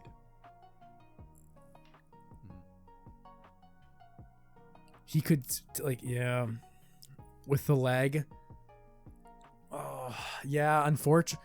I could see Naruto even regretting that. Like, he'd be like, if only I could, if I was here, if I wasn't weakened by that damn snake guy, I could have done something about it. Get, like, broken, because if Naruto had access to his dojutsu, that whole scene would have been avoided. But unfortunately, oh yeah, we haven't even gone to that yet. That sucks. When Hinata is like getting bullied by Neji, Naruto would feel even more of like a personal grudge here, because Hinata like had helped him out, and he feels like kind of indebted to her. That, he could have even saved so I could Hinata. see him like, having more of like a every, personal like, effect when he's telling Neji like, if I have to fight you in this tournament, you best hope that this damn curse mark is still on, because otherwise it's on. Like, I will whoop your ass. Like,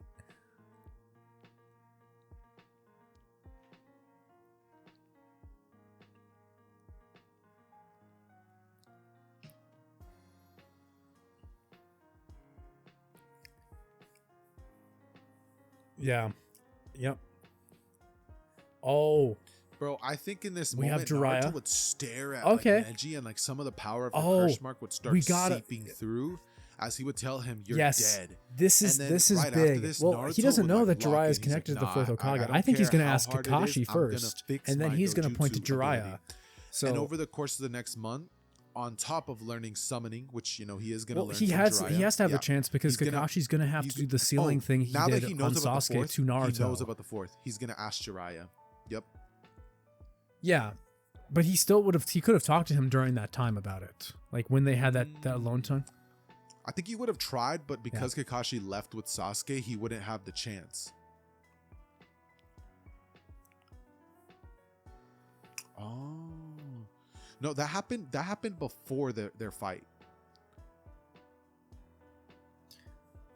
Yeah, it wasn't worth him using it. It actually made him weaker. For And him, he'd Naruto be like, would be yeah, like, Minato wow, chose like, not he'd to find use this that out. jutsu, that dojutsu. When he I can't meets really tell you Jiraiya, much about this it, means but that all he they have, mentioned like, was that it was different heavily newfound draining on him. conversations. And So, Jiraiya would talk to Naruto's Naruto, be like, I have not noticed anything like that. I've used it for days at a time even. It's been fine. Massively draining. At least it used to be. Supply. Yeah.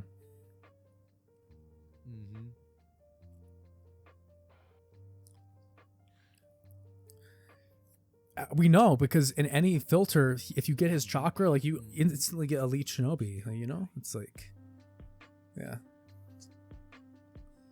And Jiraiya is just like, what?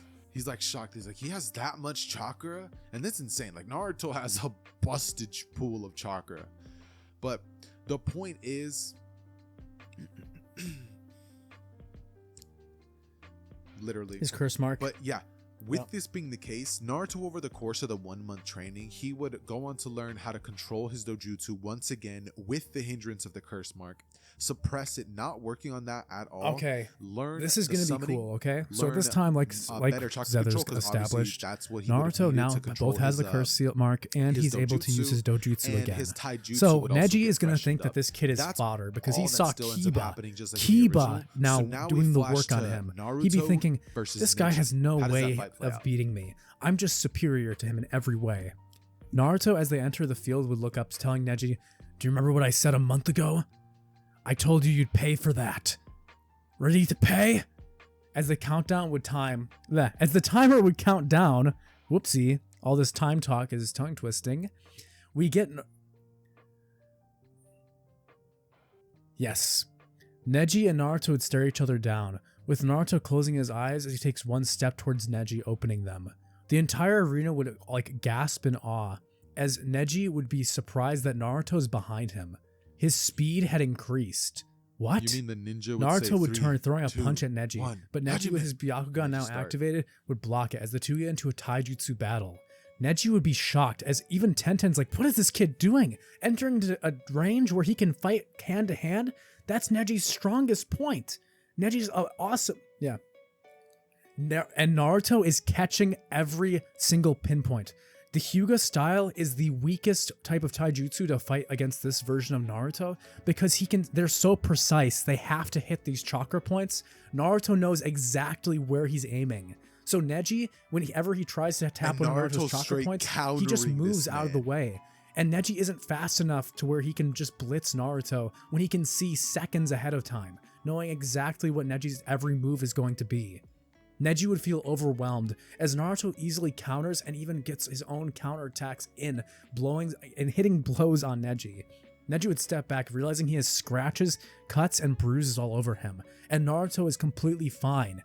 Whispers would begin moving across the crowd, wondering if this is some sort of fluke. How is this regular kid just countering a Hyuga's taijutsu?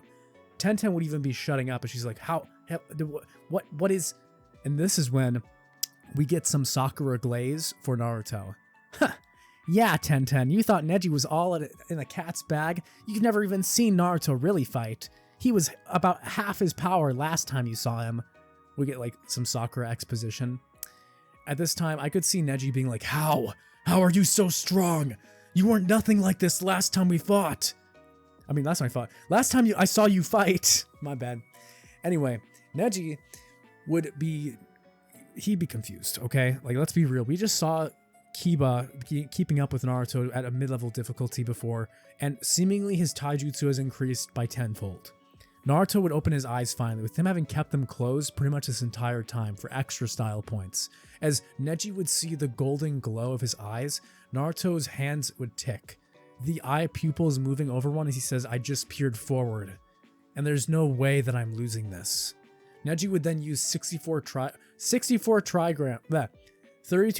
64 palms as he strikes towards Naruto within his distance. Naruto would back up as he says, save. At this point, Neji would ask, what the hell is he doing? As Naruto keeps getting a back and forth with Neji, we can see them just kind of getting in it I could see Neji now getting a few hits on Naruto on purpose, as Naruto's letting his chakra points be hit. Neji would be wondering what he's up to, as Naruto is trying to test something he had been practicing with Jiraiya over the 1 month gap. We're going to get a little flashback here, okay? So, back to that conversation, Xehther. You remember where he said, like Jiraiya said, Minato never really used this dojutsu? Naruto is going to say, well, I had this really weird moment happen. I thought I could only peer into the past and future slightly. But during the Land of Waves, when I was at the Land of Waves for this C-rank mission, I saw myself die before my eyes. And the next moment, I was back. It was like it never happened, but it was several minutes. What happened? At this point, Jiraiya and Naruto would have a fight, with Jiraiya telling Naruto to give him everything he's got. You're gonna have him explain Jiraiya and Naruto would clash as much as possible, with nothing happening. Naruto at this point would realize with Jiraiya's discussion that he must have some sort of ability that activates upon the event of him nearing his death, or some uncontrollable ability he has to work to master. Naruto would let Neji get more damage off on him as he's trying to trigger this save point. At the time of this happening, Naruto's fight would be interrupted. That's right. Orochimaru is going to now start the plan, with Gaara going crazy from the Kazekage being Orochimaru. At this time, Naruto would be caught off guard as he's struck by Neji. Thus, Naruto would then turn back time, activating the save point he had planted earlier, hoping that this was going to work. At that time, he'd be back, with Neji then asking again, How? How are you so much stronger than the last time I saw you fight? Naruto would say, hold on, wait a second, as he'd yell up to the arena saying, Lord Hokage, Aruzen!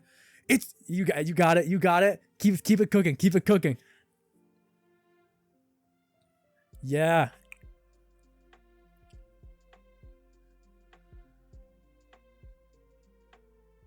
Yeah, keep it up. Hiruzen! Bro, Hiruzen! Orochimaru's behind you! He's the Kazekage! And then Orochimaru turns towards him, and Hiruzen, knowing that Naruto can see into the future, would turn and like clash with Orochimaru. No, hear me out.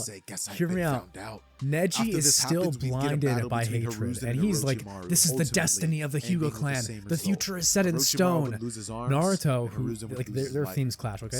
At this point, Gaara is going crazy. Sasuke has yet to show up, so I could see Gaara escaping the arena because of the influence of the One Tails, as everything is starting to kind of unfold with the Konoha Crush plan.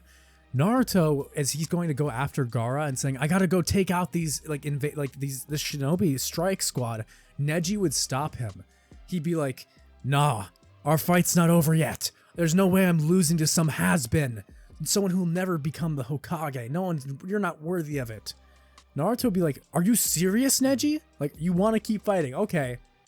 So I could see Neji kind of blowing this out of proportion, just because of how in depth he is still in his ideology. Naruto would then punch him in the head hard, basically saying, I just changed the future, you moron, and then going after Gaara. So, yeah. Anyway, keep going.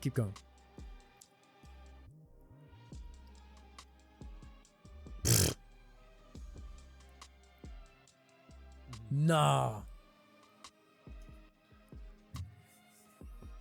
Neji is the on-op, okay? He bullied Hinata. Okay. We gotta have some justification here, okay? My take was Naruto and Neji look at each other and they kind of... Honestly, I'm a certified Neji hater. I wish that stick hit him sooner. I'm not gonna lie. Let me know what you guys would rather have, actually. Would you guys have preferred Neji and Naruto just look at each other, or Naruto beats the bricks off of Neji? Oh, yeah. You right. You do hate Neji, bro. You do hate Neji. But,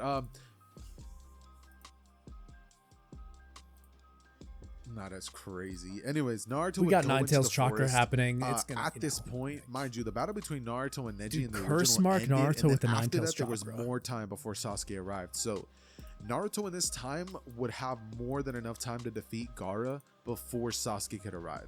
And yeah, I could get into this battle where Naruto and Gaara go back and forth and yada yada yada, but it's just, dude, like, he's gonna summon No, it's not even Cursed Tales, like Naruto with the Nine-Tails chakra. It's literally just Naruto after having trained with Jiraiya. Like, he's been fighting against a Sani for like weeks now. The dude can keep up with this version of Gaara, and even if he can't, future sight. Knowing the fact that Gaara was going to turn into the Shukaku Nine-Tails Shukaku thing, Naruto still uses his summoning and peering into the future to see what the outcome is. Naruto would go on to do exactly that, defeating Gaara single-handedly, mind you, without Sasuke to watch, which kind of would have a positive impact to Sasuke and Naruto's relationship, but I don't know, man. It doesn't really change much. Regardless, though, after Naruto would accomplish this, Sasuke would arrive late. And like the dude's just like,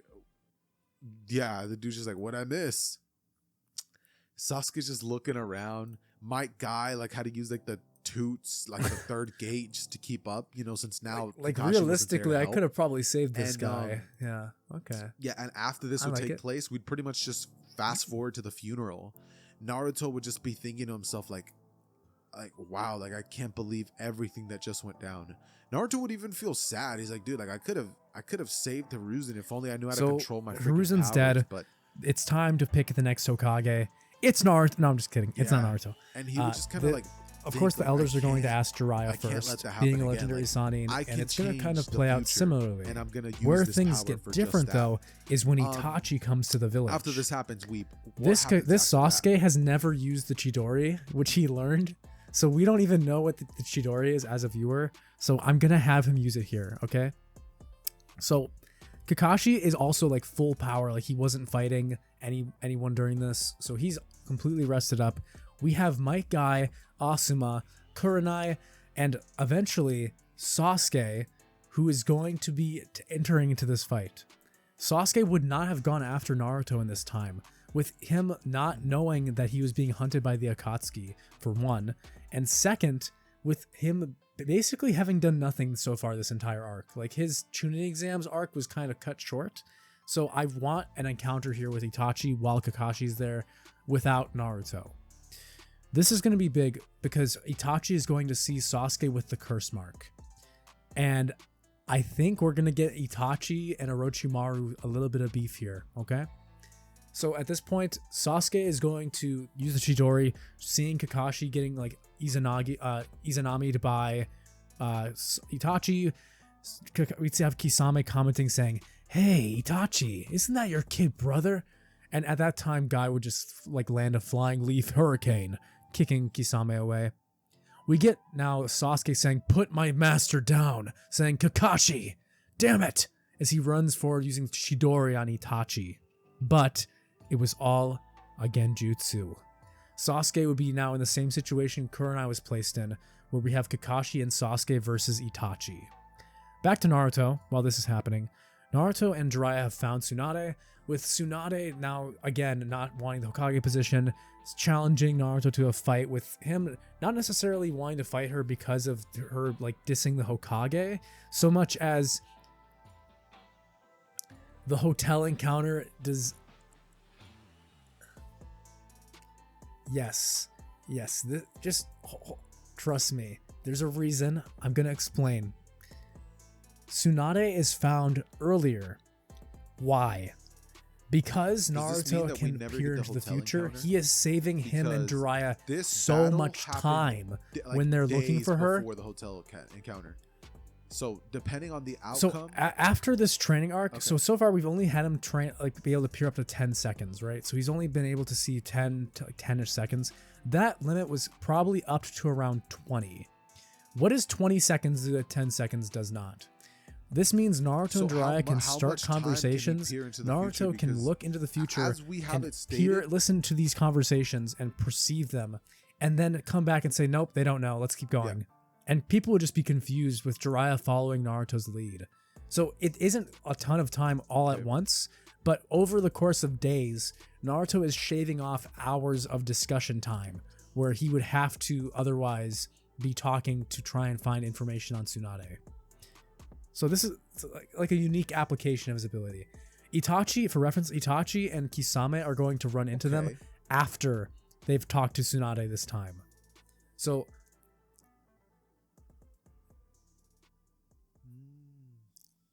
You want to put him at the minute mark already? The first, Okay. like a minute future? Okay, let's do that. So at this point, he's got like the second hand kind of mastered now with training from Jiraiya. Is he learning the Rasengan? I think in order to do that, I don't. This think is a good question. Suffice. I think why does he learn honestly. it? Because in the original, he wanted to learn something like he the can see, like, Chidori minutes because he into the saw future. Sasuke use it. Yeah. So hear me out. He will learn the Rasengan, but not now. It will happen soon. So Tsunade, everything happens kind of the same absolutely. way. This time, when Tsunade and Naruto fight, he performed better because he can perceive up to now minutes in the future and can basically watch their fight unfold before he even gets into it. True. Tsunade would be slightly impressed. Okay. Okay, 20 seconds. Tsunade would win, okay? She does beat Naruto, and she challenges him, saying if he can learn... So she'd recognize the dojutsu from Minato and from Jiraiya talking about it. Let's go back to 20 With her seconds, realizing you're this right. is the fourth Hokage's kid. At that time, she'd challenge him, saying, if you want me to become the Hokage so badly, then you have to master an advanced jutsu. She'd look at Jiraiya. Have him try and teach him that one, the Rasengan.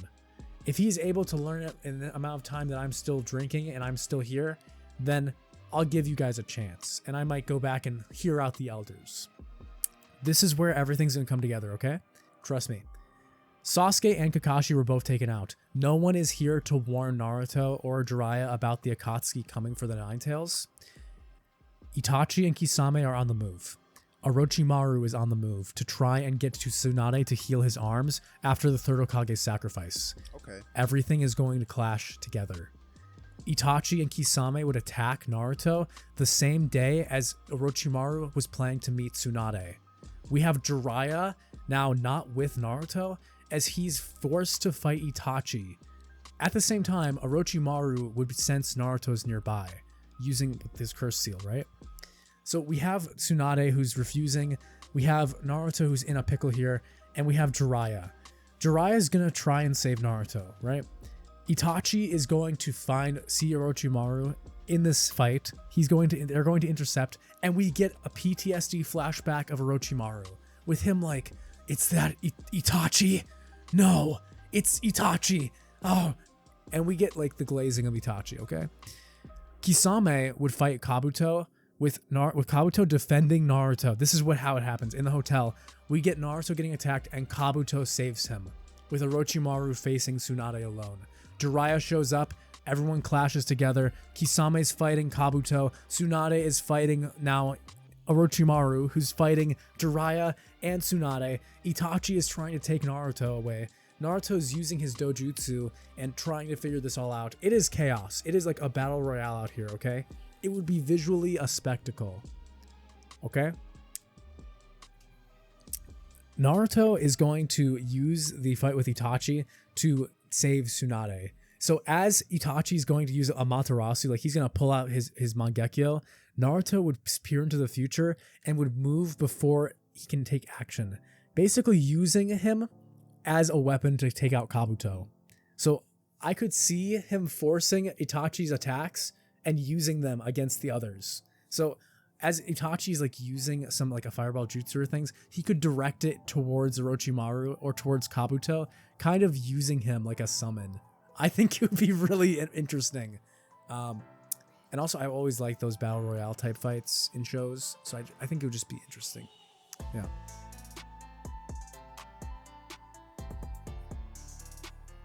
Yeah.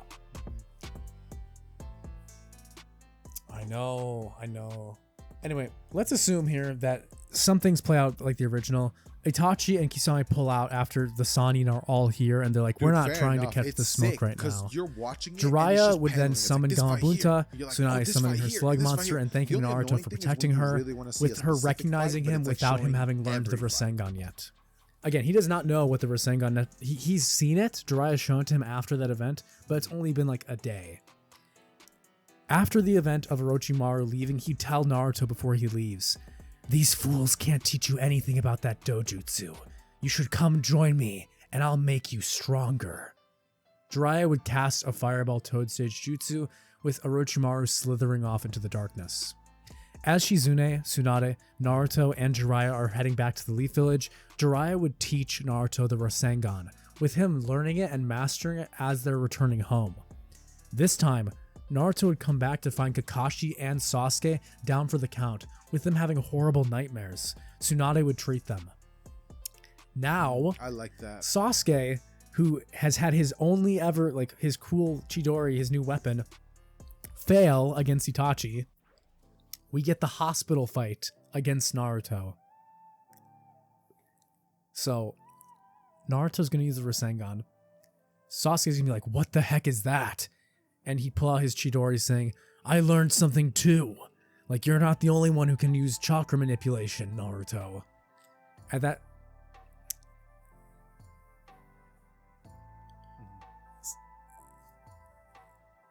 Oh. You go. You got it. What happens? What happens after he sees that?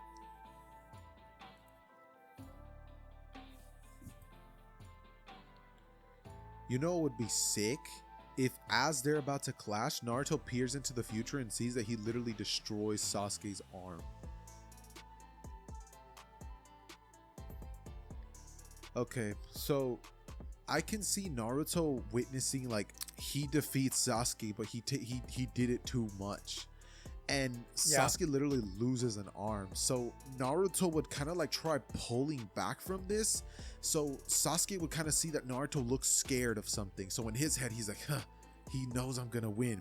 And as this happens, Kakashi, just like in the original, would split the both of them.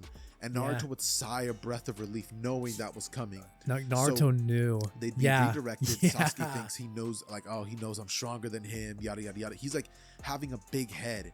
And then suddenly everything just hits him. He's like, was he scared because I was gonna... And it hits Sasuke worse than in the original. Like, instead of not only just seeing it, Sasuke realizes, like, was I gonna die? Yeah, like, he realized, like, he literally was gonna lose.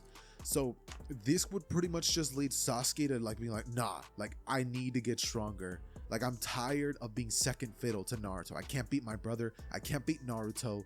And Kakashi certainly is not going to help me. He'd be like, what the hell does he know? As, you know, we pretty much just get a scene in the story where Kakashi, like, he tries to talk to Sasuke, but he's just too far gone. And the Chunin, or the sound ninja, would actually end up taking Sasuke away. Naruto and everybody else goes in search of Sasuke. And obviously, like, we're not going to spend 20 minutes covering the Sasuke retrieval arc. Maybe we could talk about the battle between Naruto and Kimimaro, which is still one of the coolest fights in the story. But opposed from that, there's pretty much just the Naruto versus Sasuke fight. Do you want to cover the Kimimaro and I'll do the Sasuke and Naruto one? Right, sounds good. Let's get into it.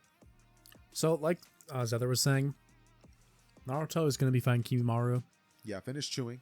Lee's leg is still broken. I can hear it. I can hear it, Weeb. I'm getting called out today. I'll set you up, okay? Anyway. He's gonna set me. I got it. We're good. Okay. So I was enjoying this other story. Okay. You can't blame me. I bet y'all are eating something too. Okay. Anyway. Naruto is the last one of the team. Kimimaro is there trying to keep Jar Sasuke safe. Sasuke's out of the jar and he's now moving towards the final valley. But the difference here is Naruto would be invited by Kimimaro. Because he has the curse mark, Kimimaro would see it and notice it, saying, he chose you as well. Why are you fighting us? Why don't you join us instead? With him inviting Naruto and saying we should be going together. He's recognized you as a possible, like, as a source of strength, essentially. So I could see this being a source of conflict. Like, Kimimaro is holding back because he doesn't want to kill Naruto, because Orochimaru clearly wants him because he gave him a heavenly curse mark, the same, like, type of curse mark that Kimimaro and Sasuke have. So I could see him, like, Kimimaro letting Naruto kill him, essentially. So Naruto with his Time Dojutsu is fighting hard, and he'd be using the Rasengan now.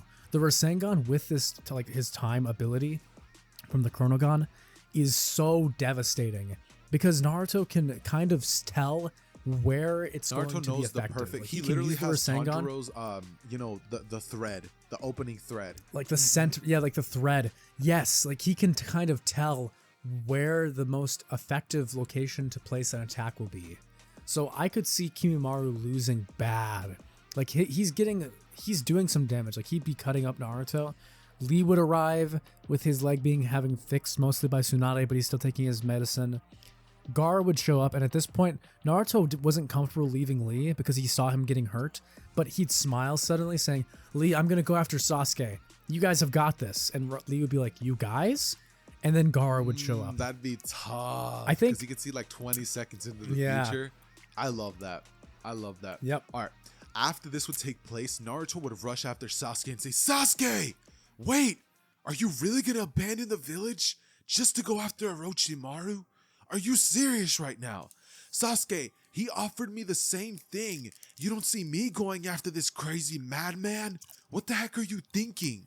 And Sasuke turns back towards Naruto and says, you wouldn't understand, Naruto. You have that little dojutsu of yours. And as you've been growing, I've been noticing that I've just been getting weaker and weaker. Everyone seems to be getting stronger but me. That's all about to change. As his curse mark would activate, and Naruto, seeing that Sasuke was like giving into that power, would just sigh, being like, I can't believe you're giving into it. Like, you're that desperate for it. As Naruto and Sasuke would begin clashing, and Naruto, using his ability of his time dojutsu, would just read Sasuke like a book. This man can't land a single attack on Naruto, which would ultimately lead Sasuke to like realizing like, I need everything. This means that the fight, instead of escalating slowly where Naruto would fight against Sasuke without the Sharingan and they're going at it, this time Sasuke just instantly taps into his Sharingan and he instantly goes into a second stage curse mark saying, Naruto, I'm gonna beat you. As he comes in, and Naruto, seeing this coming ahead of time, would like, bro, the dude has the time dojutsu, but now Sasuke is like, he's evened it out. This would lead to Naruto struggling. He's so physically fast. This would lead Naruto to like, even though he has the ability to see what's coming, it's getting harder and harder for him to block every attack. So now attacks would start landing, and Naruto would start realizing like he's taking actual damage. This would ultimately lead to Naruto and Sasuke like clashing, and Naruto to like lose it a bit. The power of the curse mark, not the Nine Tails, would start to seep out of Naruto, and Naruto would start facing off against Sasuke, who realizes that Naruto's completely just beating him in all fronts. This ultimately leads to Sasuke saying, why? As they would rush towards each other in a final clash, Rasengan versus Chidori. As this would happen, they would land their attacks on each other, and Naruto would like decimate Sasuke. Sasuke would be laying there on the floor, arm literally gone, just like it was in the final fight that happens in the series. In the second final fight? As Naruto stares at Sasuke and says, Sasuke, I didn't. As he realizes he just hurt Sasuke so badly. Like, Sasuke's covered in blood. Like, he snaps out of it. And at this moment, Naruto thinks like, no, I have to fix this. And so Naruto, thinking that like the way that he goes back in time is through pain, literally proceeds to like stab himself. As Naruto goes back, and before like before like the fight escalates, it's like 2 minutes like into it, he's like, Sasuke, stop, I don't want to. But Sasuke just doesn't listen. So this would frustrate Naruto more than before, because he's like, I'm trying to save you. Naruto just can't control his anger because it's annoying. He's trying to save someone who doesn't want to be saved. So ultimately he kills. Next time he's angrier. He kills Sasuke this time around. He does it again, and Naruto doesn't realize it, but he is sapping his chakra away, like in a way that he doesn't understand it. Naruto's getting weaker and weaker, and this is like the 4th time he does it. At this point, Naruto's chakra reserve is getting so low, and Naruto, understanding that he literally like he can't do anything. Like, he has maybe one more try, but Sasuke's just either gonna die again, he's gonna lose his arm and lose his ability. Just let him go. Lets him go. Oh my god. Naruto at this point, that's crazy. Naruto just looks at Sasuke. Dude, Sakura. And, like, he feels horrible, but he knows like he either kills Sasuke or lets him go. So Naruto just looks at Sasuke, and Sasuke has his Chidori, right? Like, because he has no idea of this. Naruto just powers down and says, I can't beat you. As Sasuke, you know, he smirks. Fine. And he's like, looks like that little time dojutsu of yours just saved your life. Now get the hell out of my way. He thinks like, I beat him and there's nothing he could do about it. And that's why he's letting me go. But Sasuke has no idea that the truth is that Naruto's trying to save him inadvertently. So Sasuke would walk past and smirk, telling Naruto that he should have accepted Orochimaru's offer, as he would run past him and Naruto would just sit there smashing his fist into the ground thinking, I could have saved him, but I was too weak. As, you know, Naruto would just kind of sit there, rain would start to fall, and Kakashi would arrive as Naruto looks at him and nods no, with Kakashi understanding, and they both would return to the village, as that would be where part 1 of Naruto would end. Yeah, so that fight was pretty crazy. Anyway, Kakashi picked up Naruto. Let's head back to the village. Naruto's gonna wake up after the fight with Sasuke having gone and Sakura in tears per usual.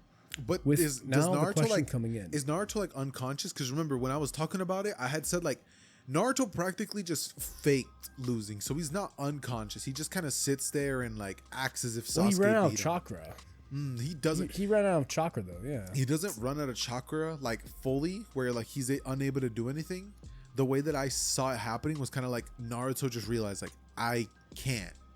Like no matter what I do, Sasuke's just gonna run away. And I had that thought because of the Flash movie. You remember how I had like brought that up earlier, and I was like, okay, like Flash. Yeah. Like if you guys have seen it, the ending was like a little weird, but the concept was cool. And so I used that same concept. So Kakashi just arrives, and I could just see Naruto just like looking at him and just shaking his head, just like looking at him and like letting him know like I couldn't do it.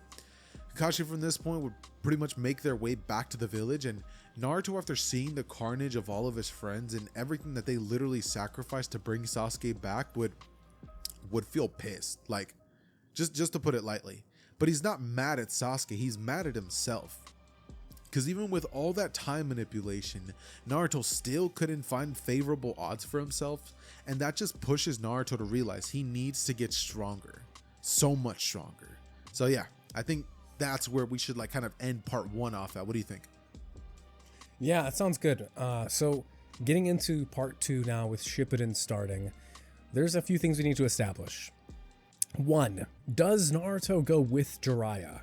And do we have the time skip occur in a similar fashion? Absolutely. With him going off to train. Yeah. Yes. So Naruto and Jiraiya, they head out. We have a similar scene with Naruto turning back to like the Hokage's faces before leaving. During the 3 years, are we going to address what's happening during those, or should we just say that the 3-year time skips happened? I say the 3-year time skip happens. Nothing's going to change event-wise, but what does he learn? Obviously, Naruto's not only going to learn how to throw hands and a big Rasengan.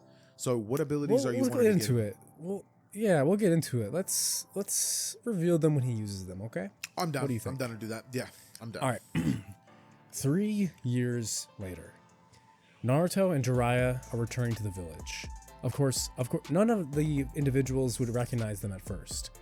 With Jiraiya and Naruto's footsteps coming into view of the gate, we have that same scene where the village guards are like, hey, wait a minute, isn't that Naruto? Is that you? And he's like, oh yeah, hey guys, it's been a while, huh? And we get that scene with basically the word spreading that Naruto Uzumaki has returned to the Hidden Leaf. In this sense, it would be time to report back to Lady Tsunade with all of the information Jiraiya had acquired during his time traveling alongside Naruto. A lot of this is going to play out similar to the original due to the nature of the events. Sakura, training with Tsunade, same type of deal. She even became, I think she became a Jonin or a Chunin at this time. Pretty sure it was Jonin. She had like that one vest where she was fighting Sasori. Yeah. So yeah, I think Sakura is a Jonin now. Naruto was established as a Chunin last part during part 1. So Sakura is currently the highest ranking, with Sasuke being a Genin. But enough of that. As the village now has welcomed Naruto home, Jiraiya would begin to explain everything he had learned. Tsunade, wanting to test Naruto's growth, would order Kakashi to perform a test with Sakura and Naruto reperforming the bell test from the first time Team 7 was ever formed. Kakashi and Naruto would have like sort of a heartwarming moment where Naruto's like, Kakashi Sensei, how have you been? Getting some catch up between the two of them. And everyone seems really relaxed. It's a pretty great time. With Kakashi now beginning to instruct them again, saying that they'll be performing in a test that they're rather familiar with, that being the bell test. Naruto and Sakura would take to the field, with Tsunade and Jiraiya standing on the sidelines, along with the characters, what's her face? Black-haired girl. Shizune. That's it. Yeah, Shizune. So Shizune is going to be playing as the admin this time, kind of counting everything down, with Tsunade watching and observing as the new Team 7 bell test would begin. In 3, 2, 1. Instantaneously, Naruto would appear behind Kakashi, throwing the bells up into the air and grabbing them out of the air. Kakashi would have just breathed as soon as it hit 1, with Naruto now saying, "Test over! Good job, guys!" Running back over to Sakura, who would be dumbfounded, not having even felt him move or sense him move at all. He had completely disappeared, like he had just teleported. Jiraiya would laugh. Dude, that's sick. Because you could just see Kakashi in that moment. He's just like, did he use the flying Raijin? Like, he would think, did he mark me? Like, he's literally reminiscing to their first encounter. Like, he's like, did he touch me? Like, was there any moment he could have marked me? Dude, that'd be sick. Yeah. I could see Kakashi going over to Naruto and just being like, Naruto, did you learn the... And, you know, Naruto just goes, yeah, I did. And, you know, they're both, like, thinking of different things. Kakashi's like, I can't believe he learned the flying Raijin. And Naruto's like, yeah, I did improve my dojutsu. Yes. So, as Xehther's been explaining, this is an ability due to the nature of the Chronogon. Xehther, would you like to explain what just happened as Jiraiya? Okay, so off screen, me and Weave have talked about this, and we just know. With the time dojutsu, you gotta give the character more busted time abilities. After all this time, Naruto has most definitely nearly improved the dojutsu to a point where it's at its like Mangekyo state, kind of.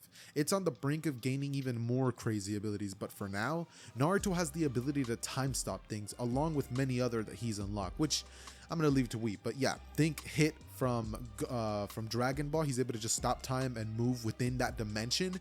Think of it similar to the Kamui dimension in essence of how it works. And then you got your whole character made. But yeah, that's it. Yeah, exactly. So basically in the same sense of how the Kamui works by creating a new dimension, Naruto doesn't phase between dimensions. Instead, he pauses the reality of time, allowing him to seemingly move instantaneously, giving him infinite momentum during that time, meaning that it looks like he just teleported, and no one can perceive him within this space. So Kakashi was completely speed blitzed, and Tsunade would be impressed, more than impressed, wondering how this was even possible. Remember, Minato had unlocked this ability, however, he was never one to use it. And due to his nature of being the Yellow Flash and having flying Raijin, there was never any need for him to develop said dojutsu. So Jiraiya didn't even know this ability existed. So when Naruto started developing it during the 3 years, it would be kind of a shock for everyone. Especially Jiraiya, who had been working only exclusively on trying to pull out more of the tailed beast chakra within Naruto, having received this as a side effect. But the bell test is over, and with that we can get into the Tenchi Bridge arc. Oh yeah, the Tenchi... Is that really the... Oh wait, is it the Sand Village next? Next, we can get into the Tenchi Bridge arc. Oh, I see what you're doing. I see what you're doing. All right, yeah, we're skipping the... we're skipping the Sand Village. But does Gaara survive? Does he survive? Yeah, he's not that bad of a guy. He's alive. Lady Chio's Tails is yoinked. Chio's there. He's good. Okay. He's good. We can just they skip get all the that. information. They hear about it. It happens, okay? Nothing of note is going to change. Naruto probably could have wiped out Deidara here, but Weeb absolutely hates the Sand Village. The Sand Village arc is the most mid arc of Shippuden, okay? To clarify, it has the potential to have improved the world building and the presence of other villages. This is the first time we ever go to another hidden village in Naruto, and we barely spend any time there. We don't learn about anything Dude, about I think it. it's the only time. No, we go to the Cloud Village once. I think true. But I mean, in, like, you a have to look movie at or it in this something, I way. don't know. Imagine you're watching the anime and everything goes from like, oh, we have to find the Kazekage, but instead they're wasting time like looking around at the village. Like, in one essence, I mean, get it. Yeah, this is why I like One Piece, because the way that it introduces its setting before its arcs it's chef's kiss. But anyway, enough glazing of One Piece. As you know, it happens.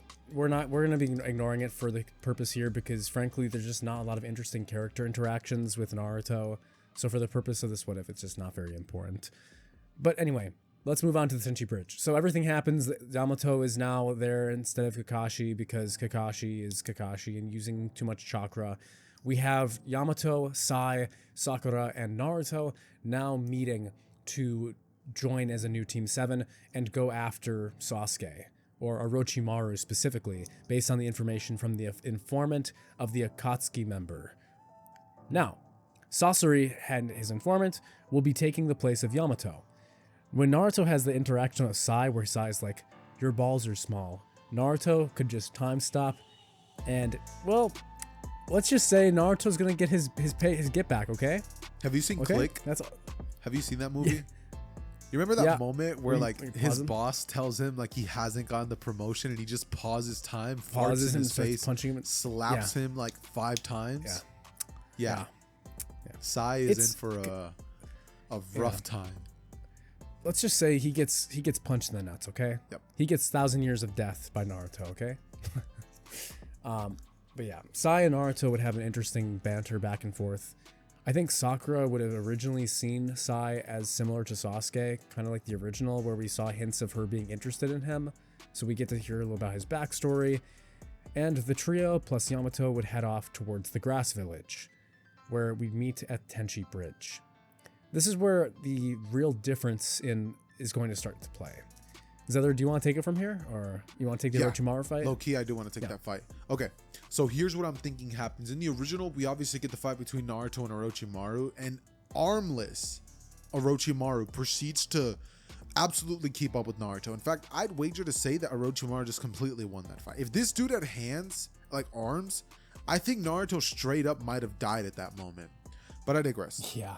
Naruto in this timeline obviously has his time abilities, so I could see a world in which Naruto sort of just pretends to be weak. Like, he's not showing all of his cards off, he's making Orochimaru feel as though he's much superior to him, and even though Naruto could kill him in an instant, he's not, because he needs Orochimaru to lead him back to his base. So Naruto would maintain his cool, not having the same affections towards Sasuke, or like the same feelings of, say, Orochimaru mentioned Sasuke's name in a wrong way, he just absolutely loses it.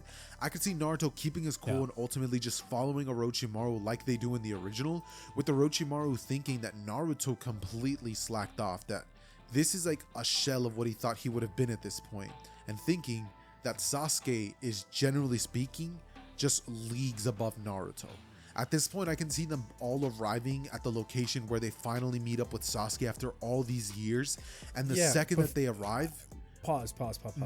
I got a question. Do you think, well, like, what would Orochimaru say about, since this version of Naruto has the curse mark, do you think he'd, like, say anything like, you're so weak and pathetic. I can't believe you should have come with Sasuke. I would have trained you to become something like, I could see him just being a plot point. He has the curse mark. Yeah. Dude, I had forgotten about that. What do you think about that? Absolutely. Orochimaru 100% has some sort of banter where he's pretty much playing Naruto down and saying that he had so much more potential. Yeah, I agree. So I just want to point that out too, since we did make that point. So continue. They follow them back. Orochimaru's disappointed in Naruto. He's glad Sasuke is the one he got. Continue. I see that what Naruto does during that fight is evade Orochimaru. So it's not like he gets beat or hurt, but like he's able to avoid everything from Orochimaru but not damage him, because he's not showing all of his cards, and Orochimaru doesn't know the extent of the Dojutsu. Anyways, they arrive. We would get the same explosion that happens in the original, and suddenly we get Sasuke aura farming. Bro, this man looked so cool when this man made his reintroduction.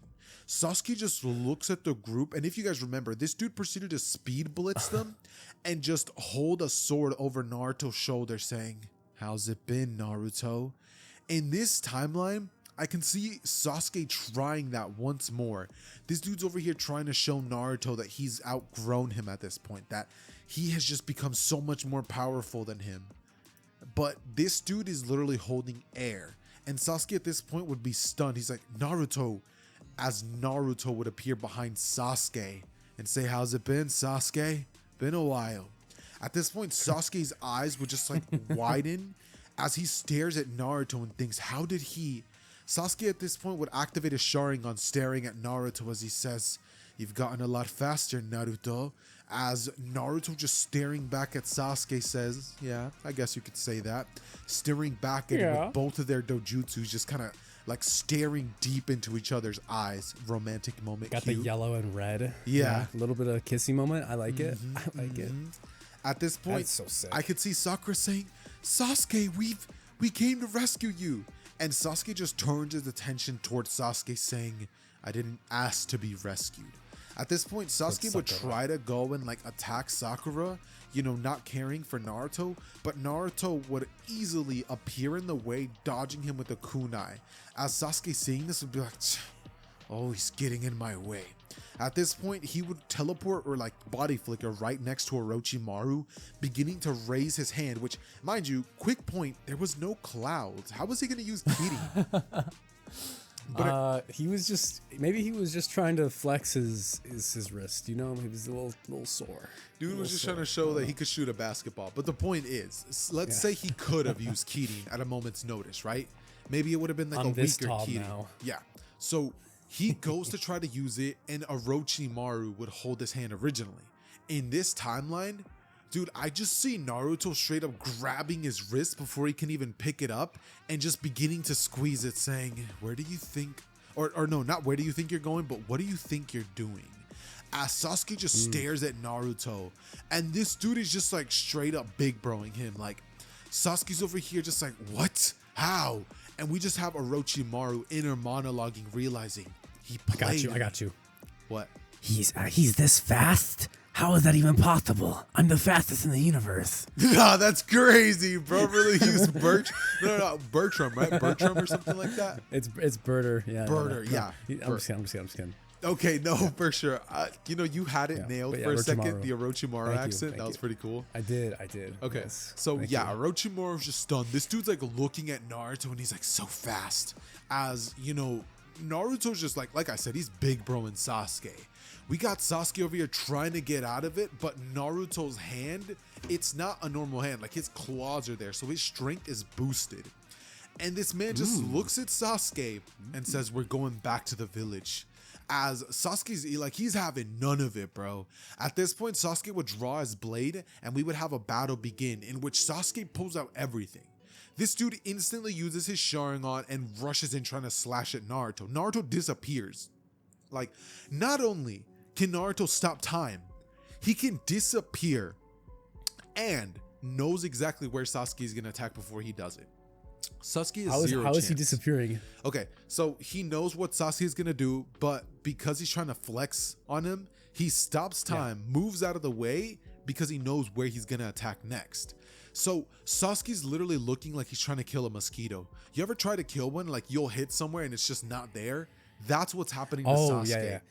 And for my Eminence and Shadow fans, I'm picturing when Shadow is fighting Beatrix, the sword god, and it's like the way she describes it is it's like trying to focus on a single drop of rain in a rainstorm, where like everything is moving too quickly, so you can't aim properly, and he just like keeps appearing behind him. Kind of like whack-a-mole for simpler people. But anyways, yeah, that's literally what's going on. We have Sasuke just like, this dude has sweat drops coming down on him. And Orochimaru realizing like, okay, we are in deep trouble, would pretty much tell Sasuke to do it. To which Sasuke activates his second curse mark stage. And Do it, Sasuke! This dude's not playing anymore. We have Orochimaru and Kabuto who are all on the offensive. And I could see a world in which Yamato and Sakura and Sai, would Sai be there like trying to fight or no? Sai was sent to kill Sasuke from Danzo. Yeah, that was his entire purpose. Naruto's the one that's fighting him, so even though that's the case, I see Sai like not trying to die. Like he's not gonna just let himself get killed. Yeah, I mean, I could see him trying to fight. Like he'd send in some like beast scroll summons, but I don't think they'd do anything. To be completely honest, they'd be fodder. Okay, they'd serve as the fodder because this version of Naruto doesn't have shadow clones, so they would be the clone fodder in this version. Okay. I think I'd like to see Orochimaru try to use the curse mark on Naruto, like try to use it to disable him, kind of. Something like that. What do you think? I think we could definitely have that happen, but ultimately we get like a full-fledged battle, and it's just one of those things where we can't do justice to it, right? We can't do justice to the fact that Naruto and Sasuke are gonna face off. We have second curse mark Sasuke. This happens before the final valley, and then we have Orochimaru on the other side facing off against Yamato and Sakura. Like, normally you could say, oh, they're beating him, but what's crazy is Naruto's multitasking Meliodas style. This dude's beating the brakes out of Sasuke, and every time that he gets slammed to the floor, Naruto just like appearing in front of Orochimaru and just beating the brakes off of him.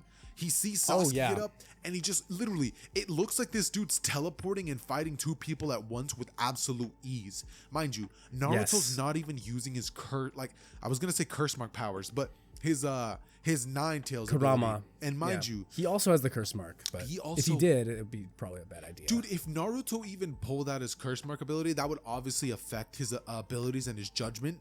But bro, the power that this man would have, that's like having Sage mode at this point without having trained for it. It's just busted. It's not even fair. Sasuke at this point gets absolutely embarrassed, and I could see a world in which Orochimaru realizing like he's on the floor, like puking out his guts because he just got hit in the stomach by Naruto, and he realizes like he has to go. He's not going to survive this if he doesn't leave Sasuke. So this dude reverse summoned himself out of there, and Naruto's now left staring at Sasuke, who's like on the ground, slamming his fist, just going over and over and over and over. Take it from there. Yeah, so something here else I want to point out is something Naruto could use against Orochimaru, which is a new Rasengan variant that we discussed. Aside from like the Odama Rasengan, one benefit here with having stop time, Naruto can control time for roughly 5 to 10 seconds for reference, so he can pause time and within those seconds do anything he'd like. However, the effects of stop time don't apply into the real world until it ends. So for reference, that means if he punches Sasuke in stop time 5 times, Sasuke feels all of it at once immediately. So what Naruto can do is he can use the Rasengan in stop time and cast it, using it on Orochimaru or Sasuke, essentially causing instantaneous Rasengans as soon as stop time ends. So he can create an instant Rasengan, I think is what we're going to be calling it. So I think Orochimaru would get hit by one of these, like instant Odama Rasengans. He'd get blown to the ground and just be like, I'm done. Yep, I'm out of here. Nope, this is not worth it. Sasuke, it's been fun. We're out. So Orochimaru would dip using the reverse summoning, as Xehther just said. Kabuto would follow shortly behind. Now both of them surviving. The reason why is because Naruto doesn't really care about them at this point. He's there for Sasuke.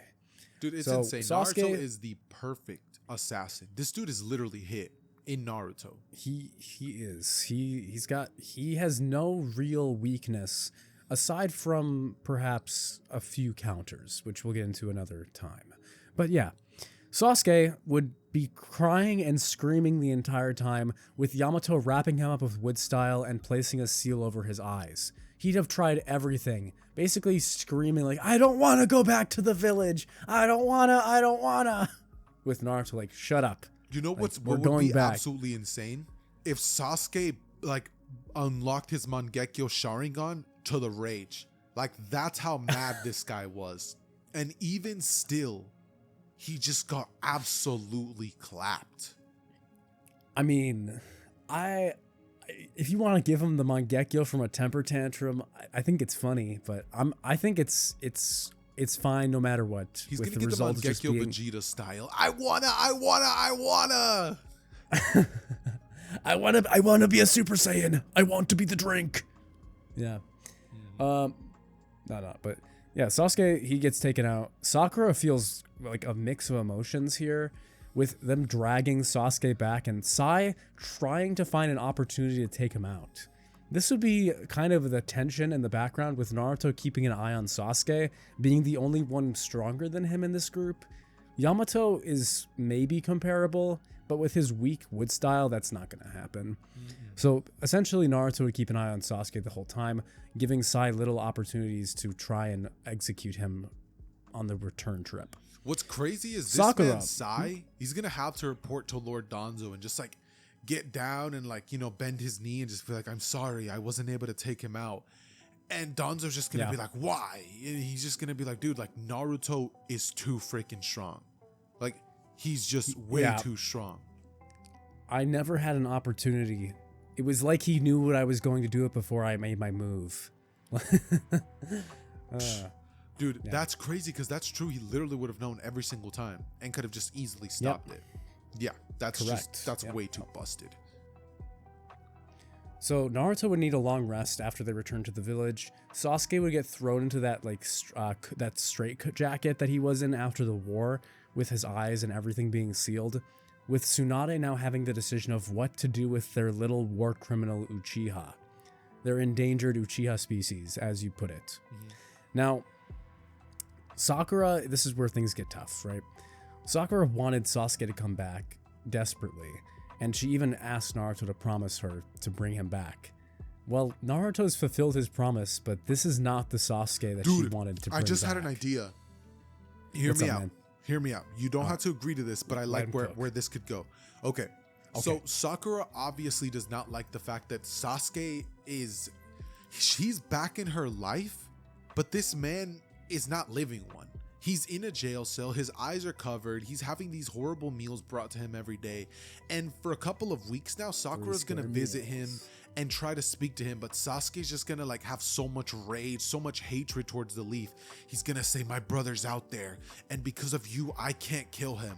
And Sakura's just gonna be like, we can kill him together, you know, like trying to like get anything. Like she's literally just trying to say everything and anything she can to like get on Sasuke's good side.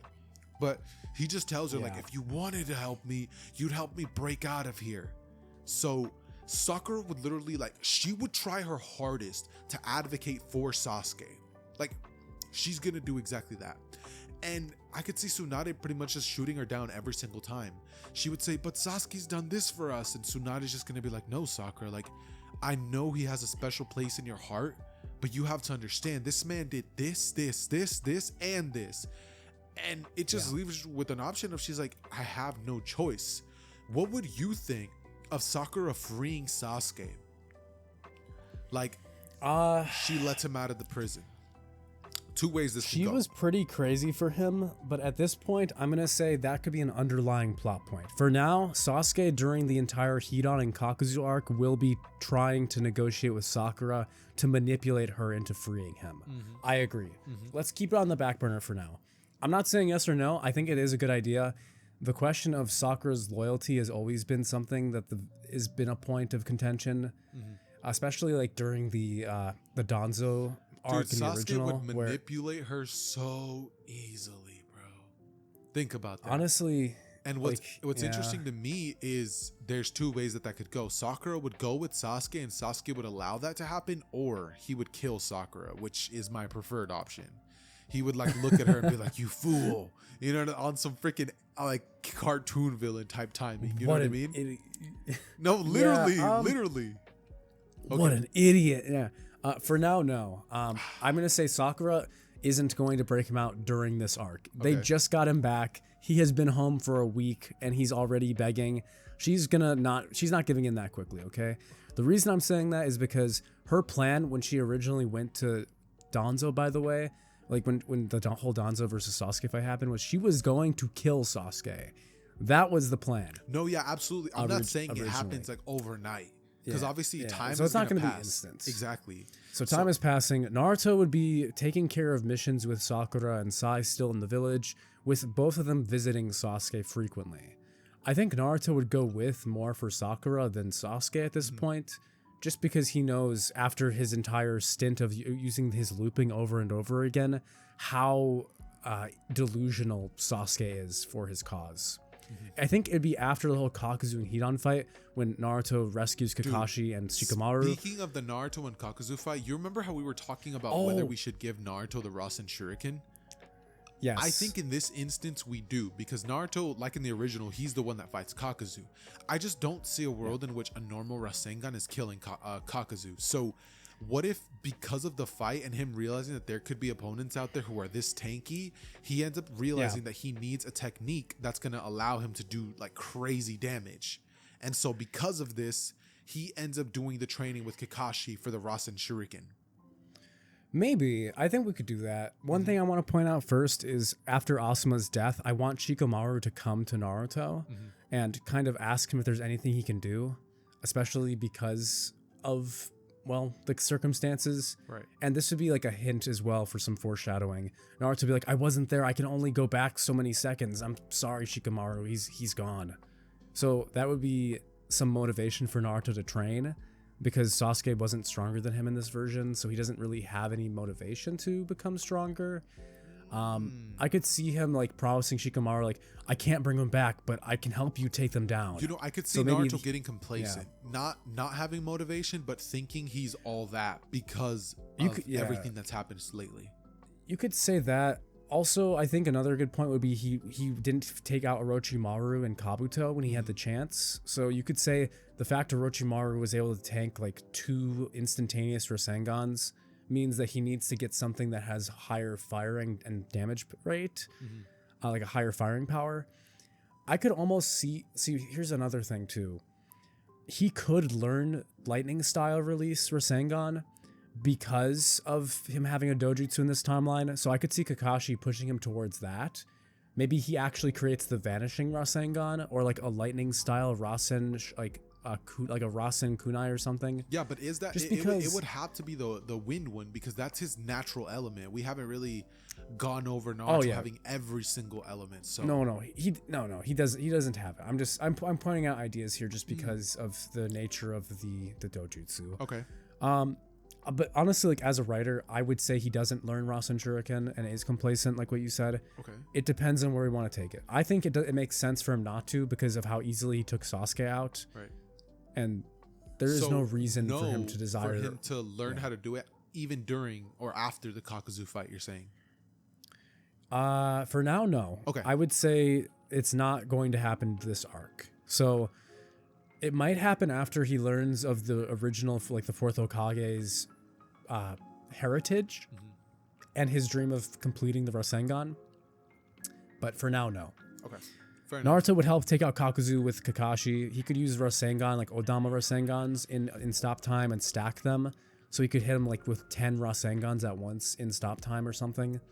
Maybe he learns the Shadow Clone Jutsu here, actually. That would be interesting.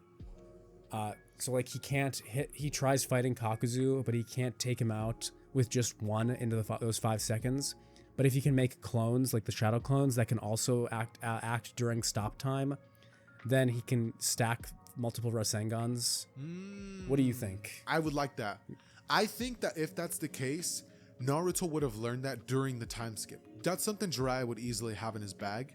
So let's say once they learn of this ability, Jiraiya is able to teach him that because of the aspect of stacking, like and multiple people attacking at once in the stop time.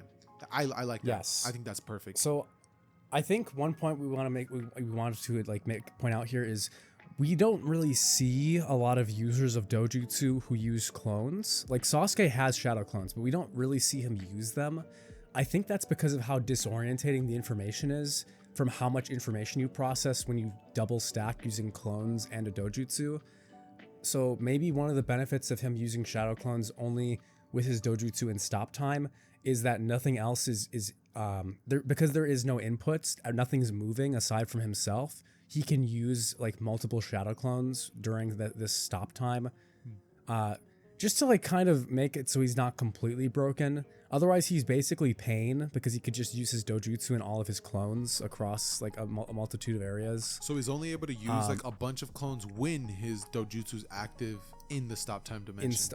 Yes. He Okay. can still use a bunch of clones when he's not activating his dojutsu. But if he's using his dojutsu and the shadow clones, they need to be in stop time. Otherwise, it's too much information overload. Oh, imagine That this is- dude created like yeah. 10,000 shadow clones and all of them had that dojutsu. Sheesh. Yeah. This dude's going to be on That's some what I'm Gojo saying. type timing. Exactly. So, Kakuzu Hidan is avenged with, well, Asuma's avenged. Kakuzu and Hidan are killed, with the Akatsuki now being perceived as more of a threat. With that arc over, Sasuke has now been berating Sakura for over a month now, with that whole arc taking place. This is where we can come to that question. I think Naruto might have, at this point, promised Sasuke, saying, so if Itachi's the reason you have to break out of here so bad, how about I go and take care of him? Like, I'll go and kill Itachi, and then you'll have nothing to avenge anymore. How's that sound? Easily. Like Weeb's saying, during this time, Naruto definitely would visit Sasuke, and there would be conversations. I could see most of it being Sasuke like being pissed at Naruto and just telling him he doesn't know what it's like. And Naruto, like, it's not like he's going every day to try to talk to him, but like he'll go every now and then. He'll be like, you over your little tantrum, Sasuke? And then ultimately, Can I let you day, out of here yet? Yeah. No, one day Sasuke just, or Naruto just says, really? He's just tired of it. He literally just gets pissed off. He's like, if Itachi's such a big deal, how about I go and kill him? I'll avenge your clan. And you can finally stop being a whiny brat. And you just have Sasuke like, this dude is enraged, Yeah. bro. Like, bro. I like it. Just think about Yeah, that. He keep is going. Keep going. pissed. Yeah. And then Naruto like just walks out of there and he says, the next time I come and talk to you, Itachi will already be dead. So at this point, Sasuke realizes like, okay, I gotta get out of this freaking jail. Because if Naruto kills him, like, yes, Itachi's dead, but it's not by my hands. You know what I mean? Yes. Like, Yes.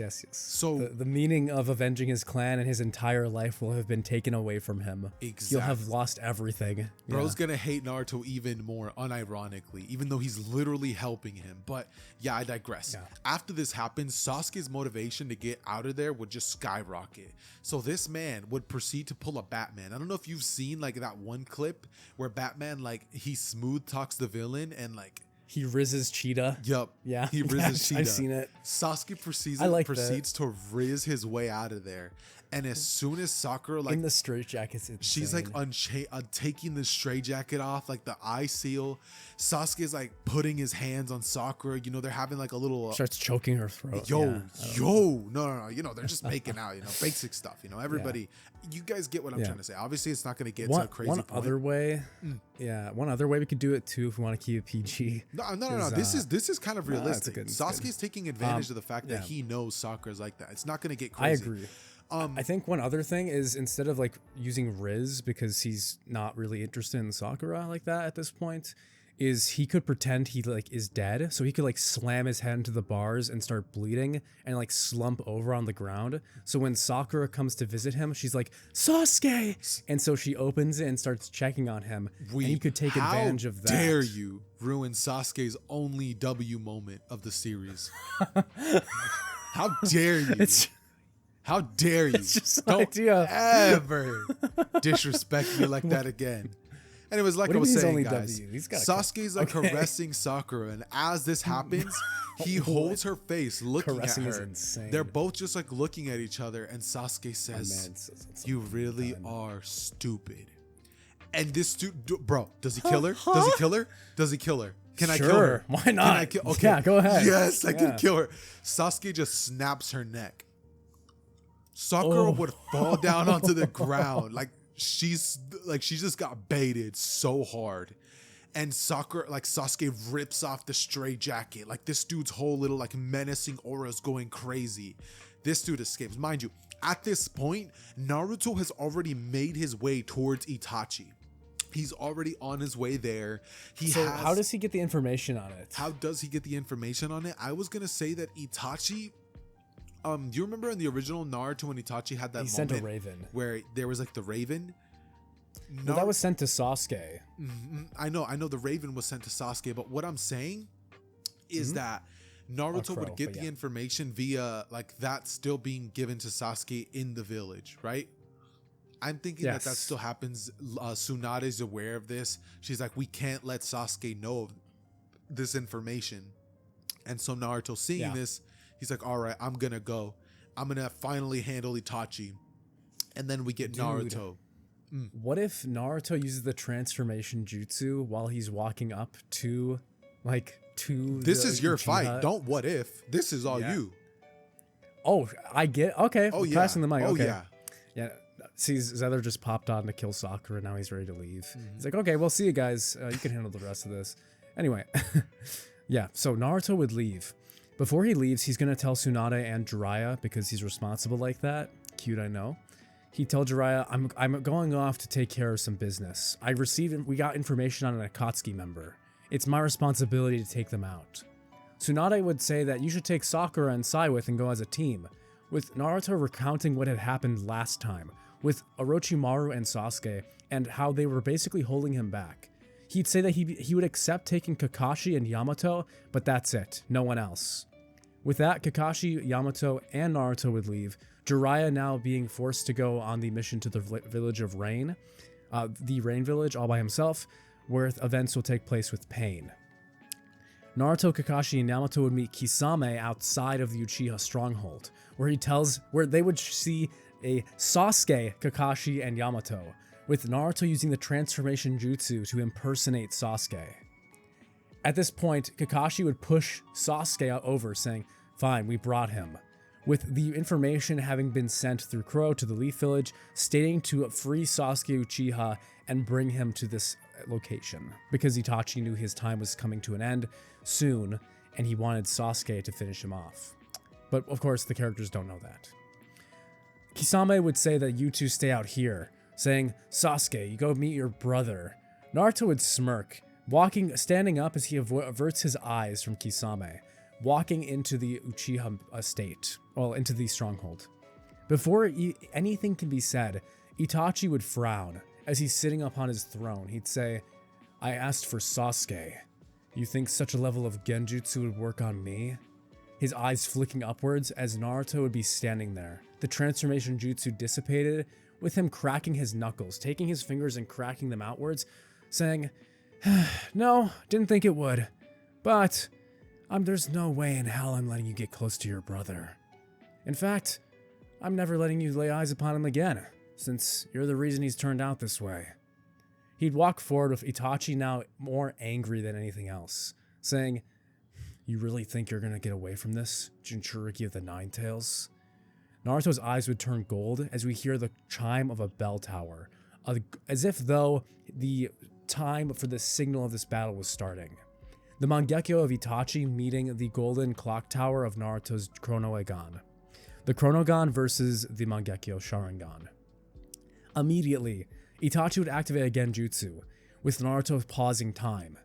Naruto would realize that he stopped time inside of this Genjutsu, deactivating the Genjutsu and having some resistance to it due to the nature of the Chronogon, his enhanced perception, and his ability to perceive into the future, realizing that in this future that he's standing still while Itachi is moving towards him, meaning that he's been trapped mentally inside a Genjutsu. Through that, Naruto would stab himself, now using an ability to essentially revert himself out of the Genjutsu, as he opens his eyes, catching the kunai that Itachi had thrown, tossing it aside. That was your last chance. Pause. Time would come to a standstill. As he begins walking towards Itachi, he creates two shadow clones, with one throwing himself towards Itachi, casting a Rasengan. The Rasengan would appear directly in front of Itachi's face, as time would unfreeze. At that exact moment, Itachi would get blasted into the throne of the Uchiha, with crows appearing now from where he had been hit. Itachi would now be behind Naruto, saying, "That's pretty interesting. How exactly did you move like that?" Saying that he's gotten stronger since the last time they fought. Now we get a little flashback scene between Itachi and a child version of Naruto back during the hotel. Naruto would turn, his eyes still golden, as he tells Itachi there's no need for someone like a dead man such as yourself to know, as dead men tell no tales. Again, he'd appear right in front of Itachi, with Itachi maintaining just enough distance to be able to react to Naruto's attacks. The 5 to 10 seconds of his time stop are giving him just enough time to get in range of Itachi. However, Itachi's been playing it safe, now pulling back since he's realized this threat. As the Rasengan's about to hit Itachi in time stop, we'd see red energy pouring out of him, as the Susanoo would roar to life. ripping through the stronghold. Kisame would laugh, saying, "It looks like they're getting started, huh?" With Kakashi and Yamato now getting prepared to take out Kisame, as the plan has been activated to take out these members of the Akatsuki. This is where we get a Kakashi and Yamato versus Kisame fight. This kind of being as a reference to Zabuza versus Kakashi too. I like this pair up because we can see like Kakashi saying, "You know, you're not the first 7 ninja of the swordsman that I've taken out," in reference to Zabuza. Anyway, back to Itachi and Naruto. I could see Naruto now starting to feel the pressure from the genius of Itachi, with the Susanoo acting as almost a perfect defense. Although Naruto can stack attacks now using up to 5 to 10 shadow clones and multiplying more of them as much as he can, he's starting to feel the limits of his dojutsu. Having to deactivate and recreate clones each time when he activates his dojutsu is extremely exhausting. However, Naruto is able to manage it due to his immense chakra reserves. By using only 5 shadow clones, he's capable of keeping in stop time and actually damaging Itachi's Susanoo. Specifically specifically the Totsuka blade. This would be a huge threat to Naruto, especially because he has the ability to use sealing type jutsu. Especially because Itachi can seal jutsu using the Totsuka blade. I could see as Naruto's beginning to run out of chakra by fighting this Akatsuki level threat, that Orochimaru's curse mark would begin to activate. This being a huge threat that Jiraiya and him had talked about, with the curse mark activating as his chakra reserves lower. With the curse mark activating, Itachi would use the Totsuka blade, striking Naruto and killing Orochimaru, erasing his now dead the chakra seal of the curse mark.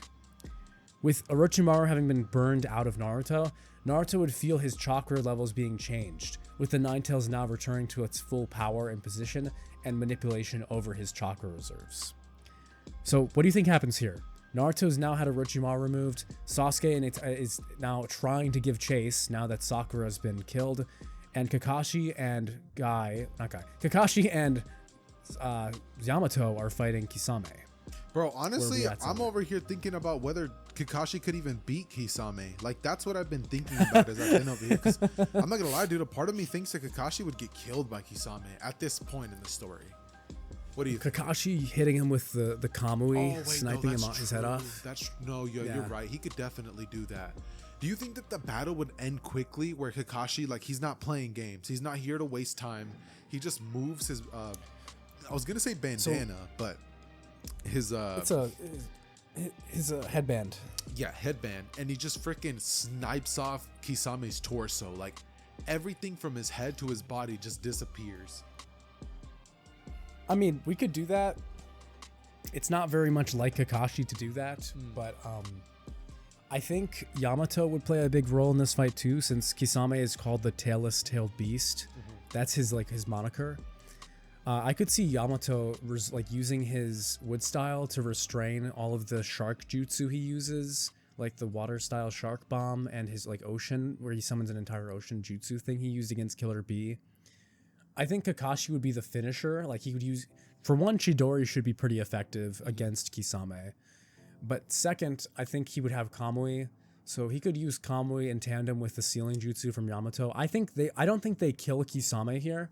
I think they take his sword from him. So Kakashi strikes him and the Samehada gets sent flying.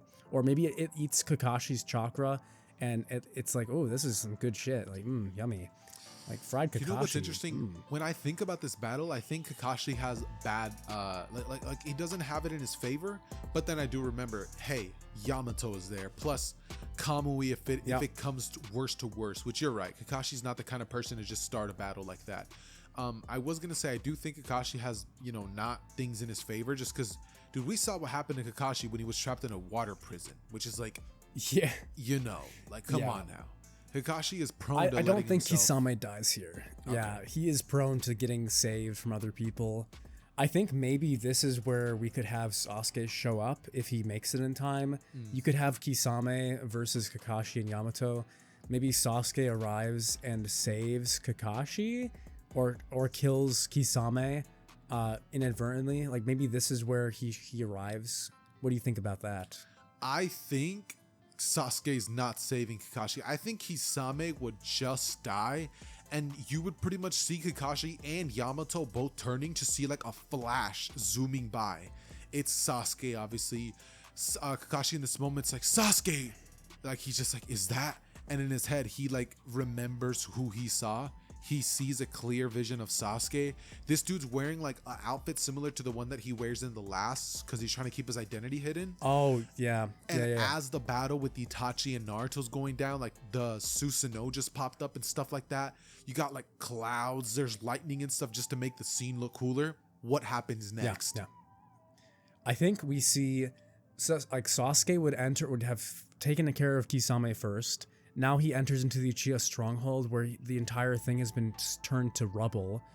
And as he walks in, we would see Naruto with his like Rasengan covered hand like burst through Itachi's chest. Like Itachi coughing up blood, with him like reaching past Naruto looking at Sasuke as his eyes like cloud over and he falls to the ground. Naruto would like finish off Itachi here. I could see Sasuke, who was about to say something like, hey, like I'll finish him. Like he would just be silent, like falling to the ground, not even like realizing this is what he was going to come to see. At this point, I could see Sasuke trying to avoid being captured again, so he'd leave Itachi's body and Naruto before Naruto can recognize he's there. At this point, this is where I think Obito would arrive to save Sasuke. Oh, cause now Sasuke, like, dude, that's sick. I like that. Like Naruto and Itachi were locked in a battle. They both don't notice it. And Sasuke just comes in. How does he get through the Susanoo though? Because Susanoo's active. Oh, Sasuke or Naruto? No, Sasuke. How does he get through Itachi Susanoo? Because you're saying they're fighting. So Sasuke doesn't actually finish off Itachi. It's Naruto. Sasuke walks into the fight and sees Naruto finish off Itachi. Oh. Because Itachi was super ill. The reason he called for Sasuke was because he felt like he was on the brink of death already. Right. So Itachi was hoping to see Sasuke before he died from natural causes. Oh, I get what you mean. Because at this point, yeah. You know what? I think this also could be cool. Hear me out. So you had set everything up. Itachi had just used his Susanoo against Naruto. Here's my vision. Yes. As this happens, Naruto and Itachi are fighting. As the whole Kakashi and Kisame fight was going down, Sasuke was arriving like at the last moment. And as Itachi's Susanoo was giving out, because at this point the dude was coughing blood and could barely stand, and Naruto like had pretty much checkmated him, like, because all he had to do was outlast Itachi, and Naruto was just like, he's good at that. You know what I mean? Itachi just has a freaking Chidori skewer through his chest the instant the Susanoo drops. And you just see Sasuke look at Naruto with a smirk on his face. He drags the Chidori out of his brother's chest, who just falls onto the ground. Like, this dude's dead. He didn't even get to, I'm sorry, Sasuke. Like, none of that. Yeah. This dude just falls to the ground. And Sasuke is now face to face with Naruto, who's like, Sasuke, how the heck did you... And Kakashi and Yamato both arrive. So now this dude Sasuke is in a big moment. Bro, Cue Obito. Sasuke just stole his kill. He just stole his kill. This dude just pulled every single one of my friends in Fortnite. Yeah, Sasuke with the third party. Literally. Look, they're fighting. It's time for me to strike. No, literally. At this point, Obito arrives. Cue Obito. And they just like both teleport away. And Sasuke just stares at him and says, I don't need your help. What? This is where so when Obito teleports in front of Sasuke, I want Naruto to stop time and try to stop them, saying, there's no way I'm letting this happen. So he reaches forward to try and grab Obito, but his hand would sink through him as time would restart as he just falls to the ground, with Obito and Sasuke disappearing. So we see the interaction of Kamui with the Chronogon's ability. I like that. So I like that. How did I not think of that? I appreciate that, Weeb. What happens I got now? you. That's why I'm here. That's why we're here. So, Sasuke is pretty much officially joined up with the Akatsuki at this point. Itachi has been killed, but his body has not been recovered by Obito, which this is, I don't think, something that Naruto would think of doing. I don't know if Kakashi or Yamato would even think of doing it either. So there's a chance that Sasuke gets EMS, or just, I think, regular MS, because he doesn't have his own Mangekyo yet. No, he does. Remember? But I think he had unlocked it. from crying and screaming. Yeah. I mean, okay. I mean, if we want to go with that route, I guess that is Sasuke's only win, huh? Okay. But yeah. Anyway, sure. He could potentially get EMS here. I think Obito would definitely tell Sasuke about Itachi's secret, and not necessarily Danzo so much as the village. Bro, just and imagine at this point, how much harder it would hit Sasuke. Hear me out.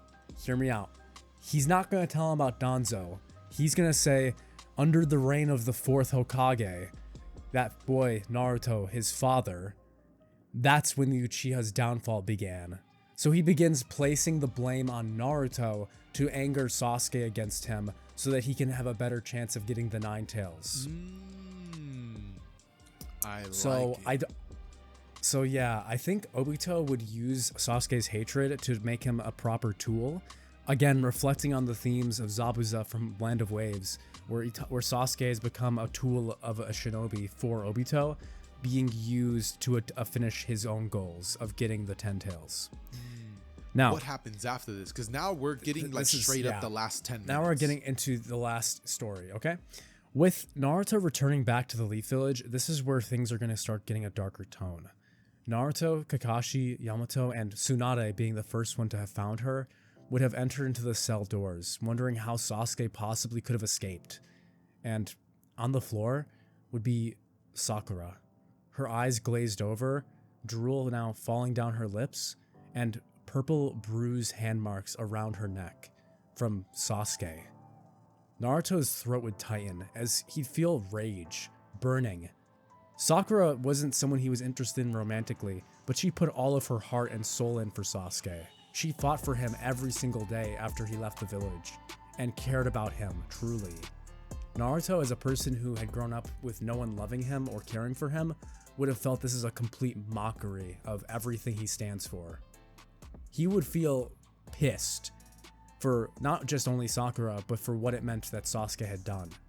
So with that, I could see this being where Naruto kind of gives up on Sasuke. Kakashi would be like in PTSD trauma because his student has essentially followed his path in how he killed Rin, like with Rin. He is basically seeing flashbacks right now. Like Kakashi would fall to his knees and like his eyes, he'd be shaking. His hand, he'd like hold Sakura's hand like, no, Sasuke, how could you have done this? Like, I could see Kakashi feeling extra guilty and feeling that it's his responsibility to be the one to kill Sasuke now. And you know what's like crazy? What he said back during the bridge. Sasuke literally could have just placed her under a Genjutsu. That would have been just as effective, and all of them know that. But this dude was sending a message. He was letting them know, I'm not coming back to this village ever. So they know Sasuke's off the deep end. And like you said, Naruto just loses that whole drive of, I'm gonna help Sasuke, I'm gonna bring him back to the village. Unfortunately, in this timeline, the cycle of hatred continues. Dude, Sasuke's gonna get killed one way or the other. I agree, but we'll get to that bridge when we cross it. So, now that Itachi's whole thing has been completed, Jiraiya died at the exact same time as Itachi did. In fact, we have now another person coming to the village, a member of the Akatsuki, that being Pain. While Naruto's dealing with the grief of losing Sakura, he would have lost another important person in his life, that being Jiraiya. This is why it's all compacting here and into why the cycle of hatred will continue. Jiraiya's message on Paw, the toad who had accompanied him, as we all know from Mount Miyaboku, would pertain to Naruto, telling him the secret of this attacker, with the secret playing out and trying to give a hint to Naruto using the coding method of his books, which only Naruto would know. Even the decoders would have no idea what this message means. For now though, Naruto would be invited by Paw to come train at Mount Miyaboku to learn to control Sage Mode. I think this is where Naruto would leave the village temporarily with his mind in complete shambles. He would have had that same moment talking to Shikamaru, like where he's crying on that bench. I could see him like looking up at Shikamaru and saying, how did you get over this? Like he just lost two of the most important people in his entire life, all because of this. So, Naruto trains in Sage Mode. He's gonna come back to the village. I think Naruto would be able to, now he has shadow clones and he has his dojutsu, so he'd actually arrive before Pain would attack by like a couple hours or like a day or so. I think So a he would have couple of mastered hours. I Sage think a Mode couple of earlier. hours is perfect. If not, like Yeah. the night before. Yeah. So he'll definitely be in the village before Pain attacks. Unlike the original where he like reverse summoned into the destroyed village, which by the way, I just realized something. He reverse summoned like those huge toads into the middle of Konoha. Like if the village had not been destroyed, I think he would have like destroyed 3 or 4 buildings just by resummoning.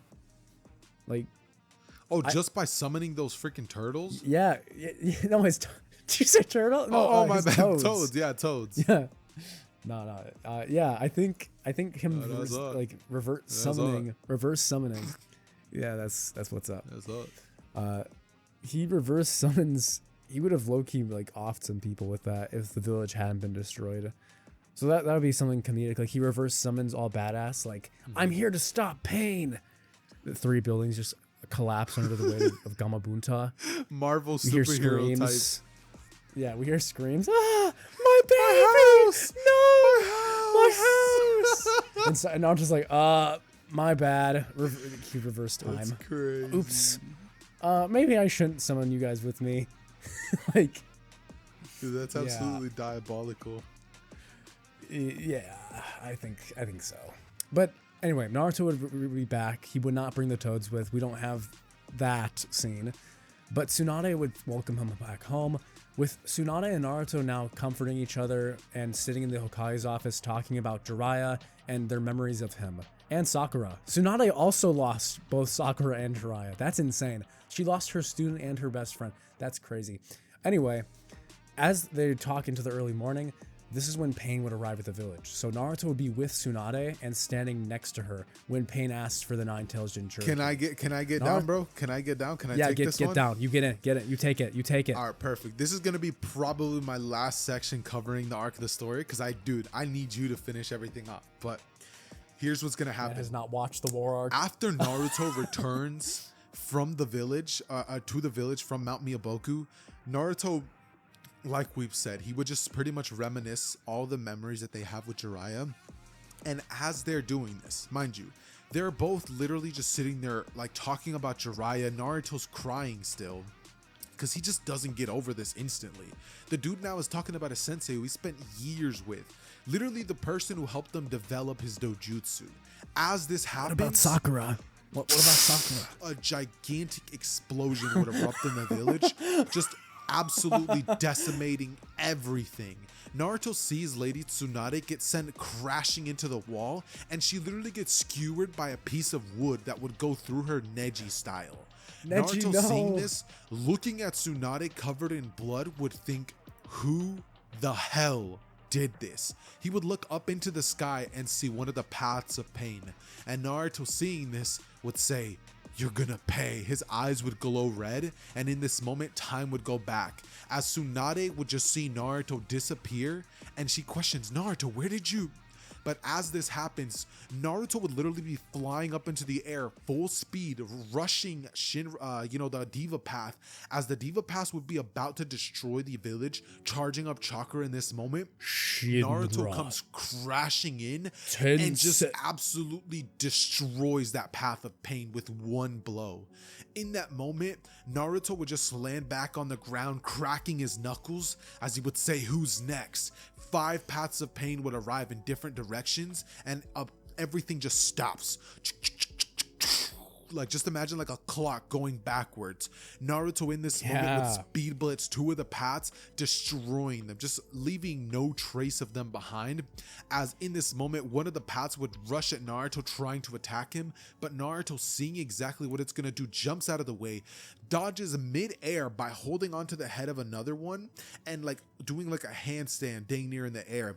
as Naruto spins, rips its head off, clean off its body, and turning towards the last two, because now he's already killed 4 of them, Naruto simply smirks as creating 2 shadow clones that have like the KCM, not KCM, but the Kurama power Sage activated.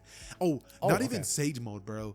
This dude proceeds to just absolutely destroy them. His arm would stretch using like negative chakra or the chakra from Kurama and just smashes them into the ground.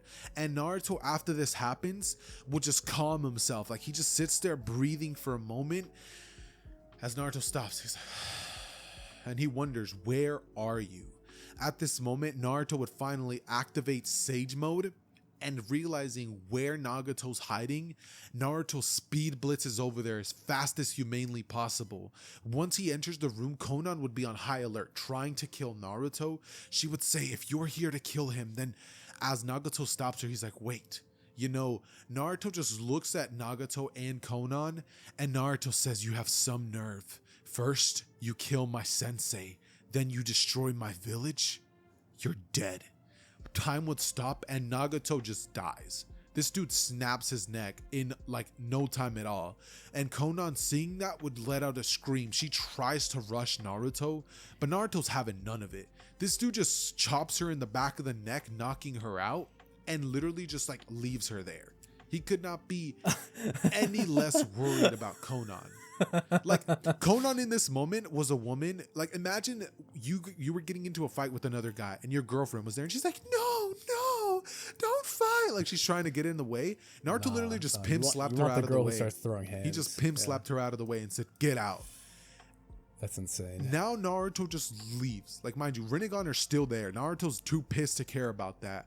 He returns to the village, and unlike in the original where Naruto gets praise and admiration for saving the village and everyone comes back to life, the village is fully intact. Tsunade is healthy, meaning she's able to actually go to the the 5 Kage summit, if that still happens. But well, Sasuke was taken, but I got you. Wow. Okay, so we're really going down the cycle of hatred here. Now, because I didn't even think of that, Xehther. That's crazy. Sorry, I was enjoying that. What a beatdown, first. Very, very well. Very nice. Very nice. And second, Xehther, feel free to jump in if you have any cool ideas for this final section of the story. But yeah. So, Naruto would not be considered the hero of the Hidden Leaf because no one knows what he did, due to his nature of time stop, even though he reversed time after the Shinra Tensei and took them all out. Tsunade is healthy and fine, so she's able to go to the 5 Kage Summit, which would be called due to the kidnapping of Killer B. Killer B this time, are we saying he's actually kidnapped, or do we think Sasuke would be sent from If Obito's Sasuke's still sent, but this time he has the Mangekyo Sharingan or the EMS, Killer B's getting captured. I think he had that. I think he had EMS did he? at that time anyway. No. Because that was after. He had the Mangekyo Sharingan. Yes, you're right. It was after Danzo. Yeah. Wait, no. It was definitely before. After Danzo. Yeah, because the 5 Kage Summit was called because of B. Yes. So Sasuke would attack with regular MS, meaning that Killer B is going to survive and escape and is currently in hiding. So the 5 Kage Summit would be called with the video recording, or however they did it, of Sasuke being played with the Raikage being furious. A would say, I want that little rat taken out. He attacked my Jinchuriki. He basically blamed the Hokage, saying, Hokage, you captured this rogue ninja months ago. Dude, why is he walking Naruto free? Be there? I need to know, because if Naruto's there and the Raikage is getting loud with Tsunade, bro, Naruto's not gonna let that slide. He would for sure be her escort. And also if Tsunade, Naruto is her escort, the question here is, I think Kakashi and Yamato are more likely, or like Anbu members or something, because Naruto is a Chunin, but he's not a Jonin. So if he was a Jonin, maybe, I would say that Tsunade would tell Naruto to stay in the village for now, and especially because of the nature of the 5 Kage Summit and not wanting to bring a Jinchuriki with, for the sheer risk of it. I could see Naruto not coming with this time, so this would just be Tsunade. Okay, fair enough. Hell, even Tsunade wouldn't deal with that, because Danzo was kind of, like, he was witty about it. He's like, yes, I am the currently acting Hokage. But Tsunade would be like, huh? Like, we didn't let him out, Raikage. He escaped and killed my student, one of our Jonin, on his way out. We're looking for a way to track him down as we speak. So, we could have a little back and forth there. Gaara would be around as well, with him just being like, Sasuke. So this is the path I've chosen. Sasuke! I wish I could have been as best of friends with Naruto as you, Sasuke. Anyway, no, I'm just kidding. So yeah, Tsunade and Raikage would have their little spat. With the 5K Summit coming to a relatively boring conclusion, because Sasuke isn't going to attack at this time, we would instead have Obito arrive before the summit can end. With Obito using Kamui and appearing before the Kage, he would declare war upon them, stating that he will be taking the 5 Kage out and enacting his plan, declaring the 4th Great Shinobi War. Now, I think this is where we go back to Konan. So Naruto left her there and Nagato after having successfully killed him. You know what would be such a cool scene that I just have to add? Tsunade and Raikage are both like mad at each other. They're borderline about to fight. They're about to throw hands. Tsunade has her chakra charging. Raikage has his lightning cloak on. And then Obito appears like out of nowhere as both of them were about to straight up like fight. This man proceeds to say his plan. And then as he's speaking, Tsunade and the Raikage both rush in and absolutely shatter that part of the building. Like they both punch at the same time. And then you just have I like that. Obito just like laughing, saying hot temper. He finishes his sentence and both Tsunade and Raikage look at each other and say good hit. You know, like they tell each other that they hit pretty hard. You know what I mean? They both kind of calm down with each other. And then they both acknowledge, okay, we don't like it, but we have to work together.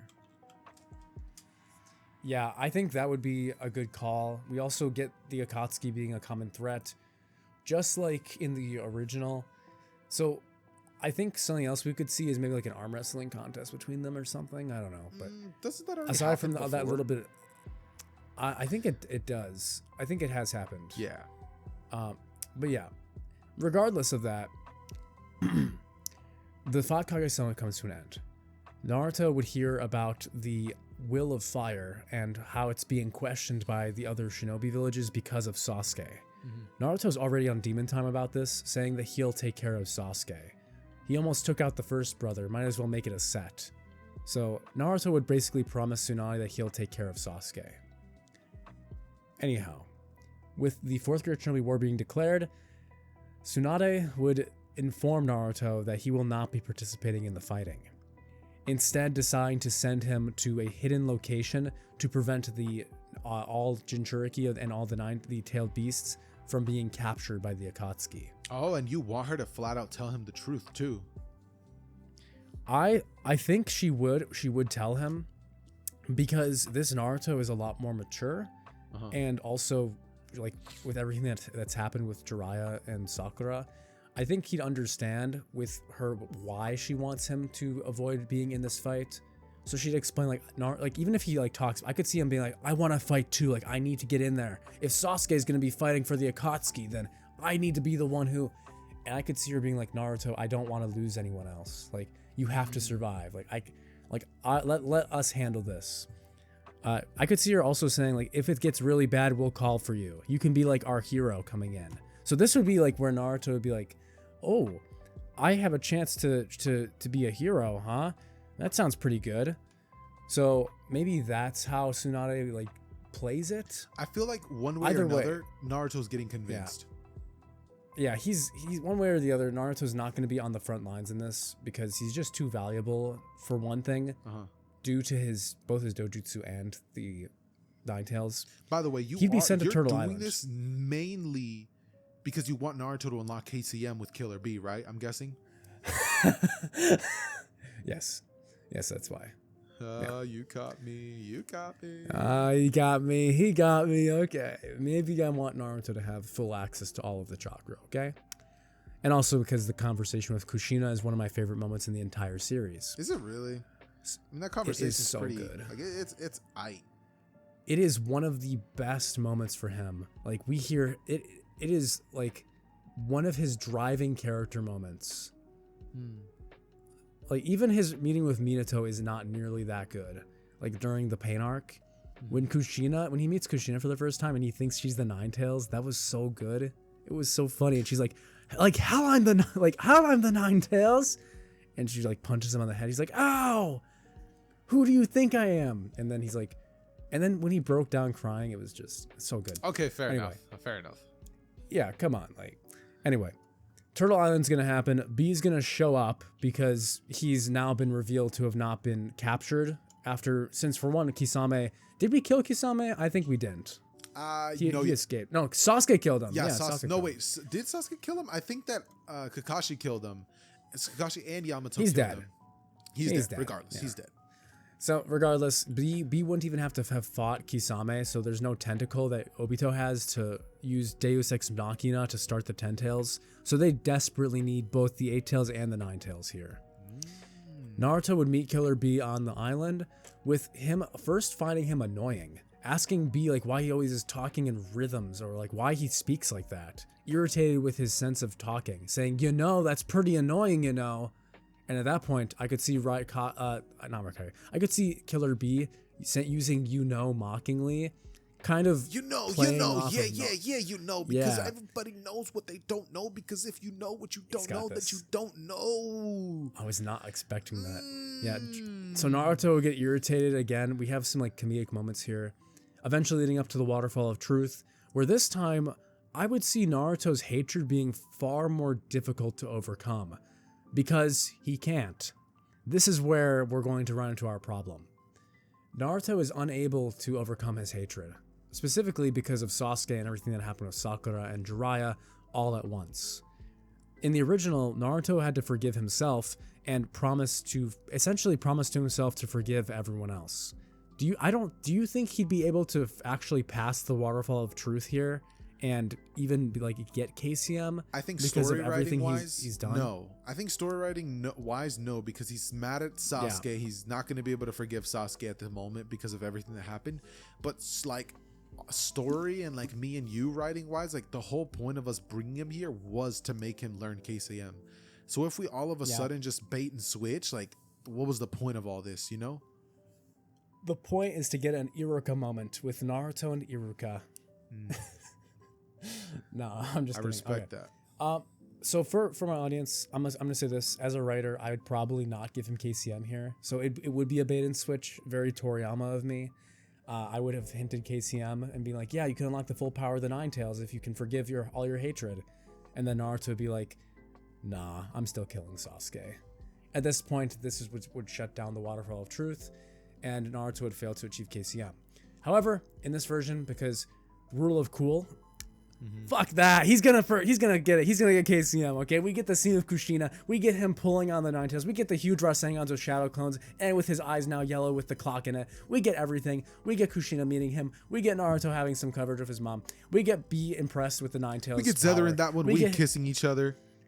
We get Xehther making out with me. Wait, hold on. What do you say? Anyway, the arc is peak. Okay, it's peak. What did I say? This is peak cinema. I don't know, but we can talk about it after the recording if you really want. Iruka would try to stop Naruto and fail, with Naruto arriving to the battlefield. Kabuto and Orochimaru, who had survived, would both have begun to ally themselves with the Akatsuki. Promises of Obito and Orochimaru now teaming up, with Orochimaru serving as a final villain, as he should have in the original. Orochimaru and Obito would now be aligned with Sasuke, despising Orochimaru and still having been originally planning to kill him, would not forgive him for having abandoned him, saying that he and Kabuto had left him there to die, saying that he's not going to work with him no matter what. Kabuto and Orochimaru would have been working on using the reincarnation jutsu of the Edo Tensei, using this ability to summon Zabuza, Haku, and all of the other opponents we've seen so far. Minus Jiraiya, because why would we summon Jiraiya back?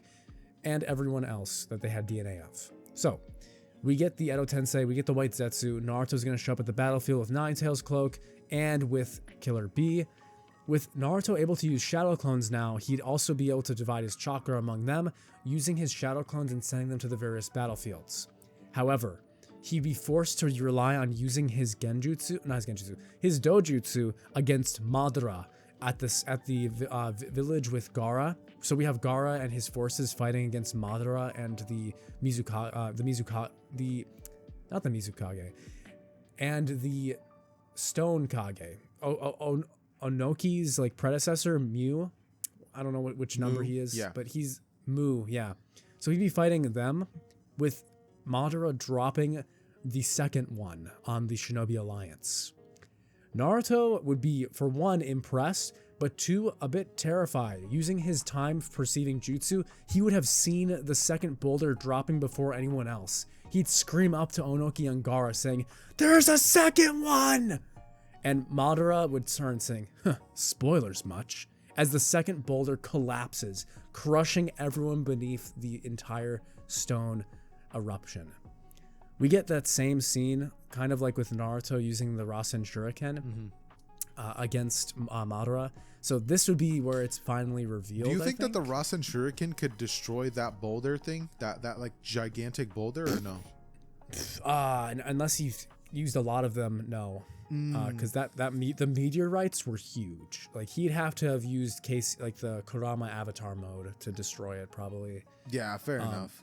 I just think it'd be sick for Naruto to see it coming into the future and him to like just create a bunch of Rasen Shurikens, throwing them into the air. Hear me out.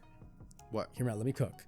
He does see it. It happens, but this is when we hear time stop and reverse. Naruto would reverse the attack before he cast the meteorite, with Naruto now moving in with the Rasen Shuriken to attack Madara, using his dojutsu to peer into the future and reverse time. So, this gives Naruto time to attack Madara, preventing him from using the jutsu. I think this is where we see Sasuke observing with Obito, saying, "It looks like he's become even stronger," observing him in KCM cloak.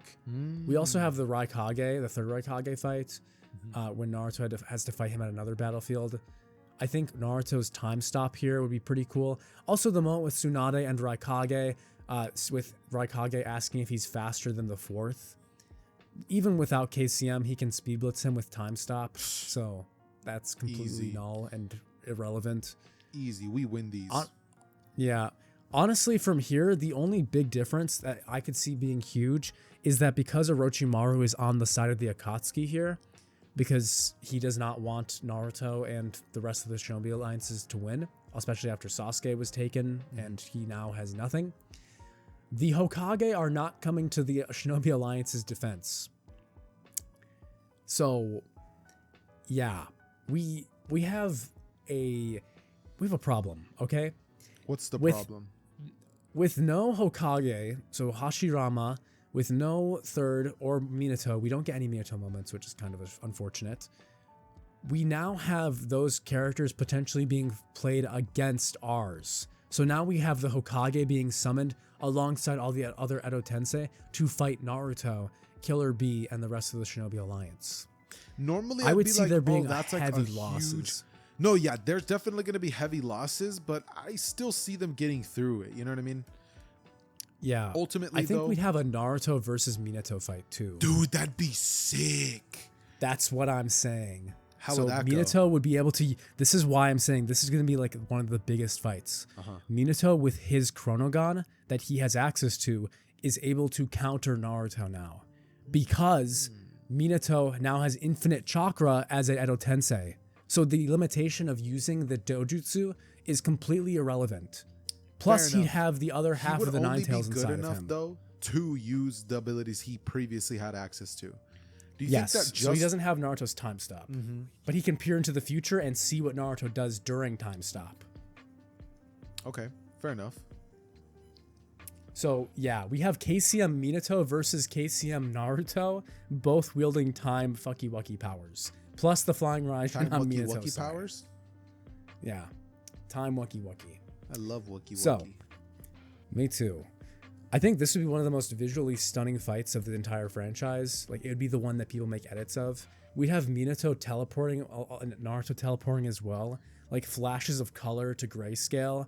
Two Rasengans clashing together and like a huge explosion.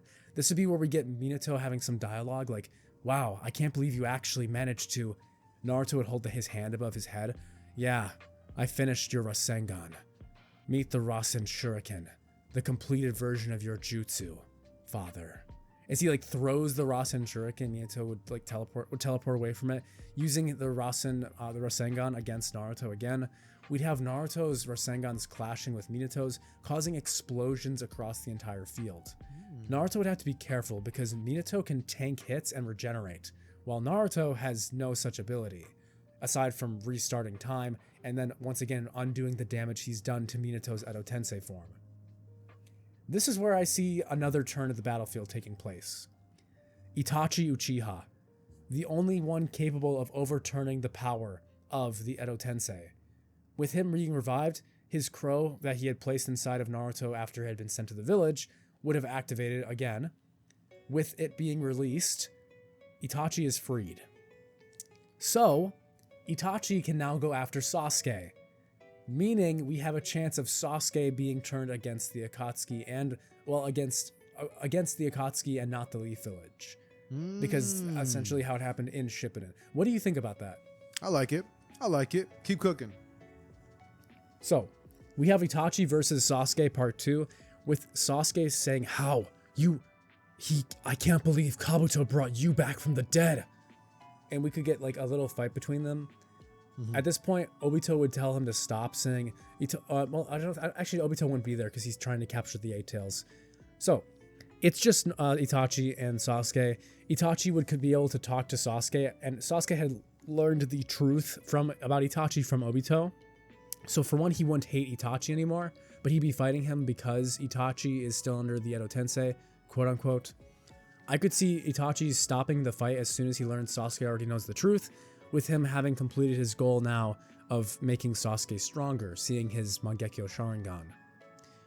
Now, with the EMS on Sasuke, of course, Itachi would tell Sasuke everything, the actual truth about Danzo, about the Uchiha clan, and now Sasuke has a lot to ponder, wondering if he'd really made the right choice. Of course, about betraying the village, not killing Sakura, he has no regrets on that. So, Itachi would join Sasuke as the two of them would join forces now to try and take out Kabuto to end the reanimation jutsu. Naruto using his shadow clones plus his dojutsu now, he'd slowly be getting more adept at using it. With clones now using the Chronogon against Minato, Minato's Edo Tensei would begin to be overwhelmed. With his final breath, he'd tell Naruto he's thankful to have met him at this age, as Naruto would obliterate him with 5 Rasengans, completely eradicating Minato. I kind of see this is where the Madara versus Naruto fight starts. Okay. But honestly, I don't know how a Rinnegan Madara is going to take out this Naruto. He's just not. The thing is, Madara is going to get sealed by Naruto because of the sheer fact that Naruto can time stop. And even if you say Madara is capable of using a Susanoo and just like knowing, okay, if I use my Susanoo, I can just stop it from happening entirely. We've seen showings from Tsunade being able to bust open the ribcage of it. So perfect Susanoo or not, Naruto's going to be able to bust the Susanoo open. And mind you, 10 seconds. Now there's KCM and Sage Mode too. 10 seconds is more than enough for Naruto to charge up an attack, bust open, and then seal him. He can do more than 10 seconds now too. I didn't even mention that. Now since he has KCM 1 now, he has way more chakra, so he can actually use that ability for long. He can use probably up to a minute, just knowing how much chakra KCM has. So I would say he has way more time than he did before. Dude, at least a minute. An insane amount. And the thing is, it's just like, it's not fair. Like, just imagine you're fighting someone and they're able to hit you and you can't do a thing about it. It's not like Obito, where you can have an active counter and go to this separate dimension. Say you had a Rinnegan maybe, but like you'd still have to go to this dimension where Naruto has like pretty much perfect control over. You know what I mean? It's not like Obito's dimension that it's just a pocket dimension. It's his dimension. Yeah, Madara's cooked, but what I could potentially see happening is maybe I don't know, dude. There's no world in which, because mind you, Obito didn't get that tentacle you said, right? Yeah, he did not get the. He can't even summon the thing. Like we could even summon the Geto statue. We could have maybe had like a 10 Tails Obito versus like Naruto, and that might have like turned out to be like a really cool battle. But dude, that's not happening. He has no leverage. He has no way to get 10 tails. And now Naruto's time ability has just become so busted that he's like on some Otsutsuki timing. Well, everybody he here is above everyone else. Mm-hmm. Yeah. Except for Minato with his ability that sort of counters his own. And even then, which has now been defeated. Even then, Minato basically helped him grow. Yeah. That. Yeah. Yep. So I think from here, it pretty much goes into like a final fight with Naruto fighting Madara, and also I think Hashirama and Tobirama and Hiruzen. So we get like a reverse jumping for the final fight. So we have all of the Edo Tensei jumping Naruto as the countdown for Itachi and Sasuke to turn off Kabuto's Edo Tensei would begin. This would be like the most intense part of the war. It is intense, except not for Naruto, because I could see this, dude. Like Naruto standing like down, and there's like a mountain that like Hashirama, Madara, like all of them are standing. Obito's there as well. They're all looking at him, and they're like, "We will kill you." And Naruto just says, like, he just smirks. He's like, I can try. Yeah, you can try, or something like that. I'd like to see you try. Yeah. And then, like, time just stops, and on some like protagonist just wiped out an army. Like, you know how Sasuke wiped out 10,000 shinobi? Sasuke did that? Yeah, he did. Don't you remember? Or was it 1,000 shinobi? You're talking about that's in the that was in the last. Yeah. Oh, okay. Well, anyways, point is, Naruto just stands over and there's like craters, but all those Kages are just gone. Naruto eradicated them. He had a minute, bro. He had a minute. They're dead. That's all, folks. Like, that's it. We're done. I think you guys are starting to see the problem with giving Naruto this type of ability, just because it is so broken after a certain point. Once you get Nine Tails Chakra, once you get enough power to be able to charge it and use it consistently, there is nothing stopping him from killing everyone here except for Obito. And even then, if Obito unphases from Kamui for even like a fraction of a second, and Naruto can pause on that fraction, he's done. So I think this is where it's just a battle of attrition, essentially. Even if Naruto is unable to seal them during time stop, because this is the thing. Like I said, all of his attacks during time stop only take place after the time stop ends. So he'd have to beat them down and seal them all within that minute. And if they're unsealed, so if a time stop ends earlier, then they can be saved by like Obito, who can phase them out of a seal, or Madara, who can use his Rinnegan. So they're kind of playing a reverse, like it is a reverse typical protagonist versus the final big boss villain type of situation. But yeah, Naruto's gonna win. Okay, it'd be a pretty cool fight. I think the Minato fight would be more like well known for how beautiful that fight animation and choreography would be. But it would be over. We don't get KCM 2. To be frank, there's no reason for Kurama to even initiate it, because Killer Bee hasn't been captured, the Ten Tails isn't out, nothing with Hagoromo is happening right now. Dude, if we gave Naruto Sage of Six Paths on top of everything else, he could just freeze time for as long as he wants, essentially. Yeah. So there is no this dude's gonna be gold universe. Though, like from Dragon Ball. You guys remember that one guy who could hold his breath and just stop time? Guldo? Yeah, that would be Naruto. What if Naruto was Guldo? Was this the entire time? Whoopsie. This really was what if Naruto was Goldo's reincarnation, but we knew that title wouldn't hit. Of course. So we created a dojutsu, and we just have to confess. What if Guldo passed off his eyes to Naruto and gave his ability as a dojutsu? Dude, I think Goldo actually has like yellow eyes. I'm not entirely positive about that. No, he has single black spots, and he has 4 eyes. So No, I'm just kidding. Enough playing though. Naruto would take out the ops. Sasuke and Itachi would take out the Kabuto and the reanimation jutsu. Itachi finally gets to say a proper goodbye to Sasuke, and we get Naruto versus Sasuke. I could see Sasuke trying to say like, now I'm going to be the Hokage. I've forgiven the village. I'm gonna be the Hokage now. and I'm gonna change this world. So he tried to capture the tailed beasts that had been freed from the dead ghetto statue. Naruto's not gonna have it. He's done with Sasuke. He'd be like, let's meet back at the, and then Sasuke's head just goes flying off into the ground. Like, Sasuke's just dead, bro.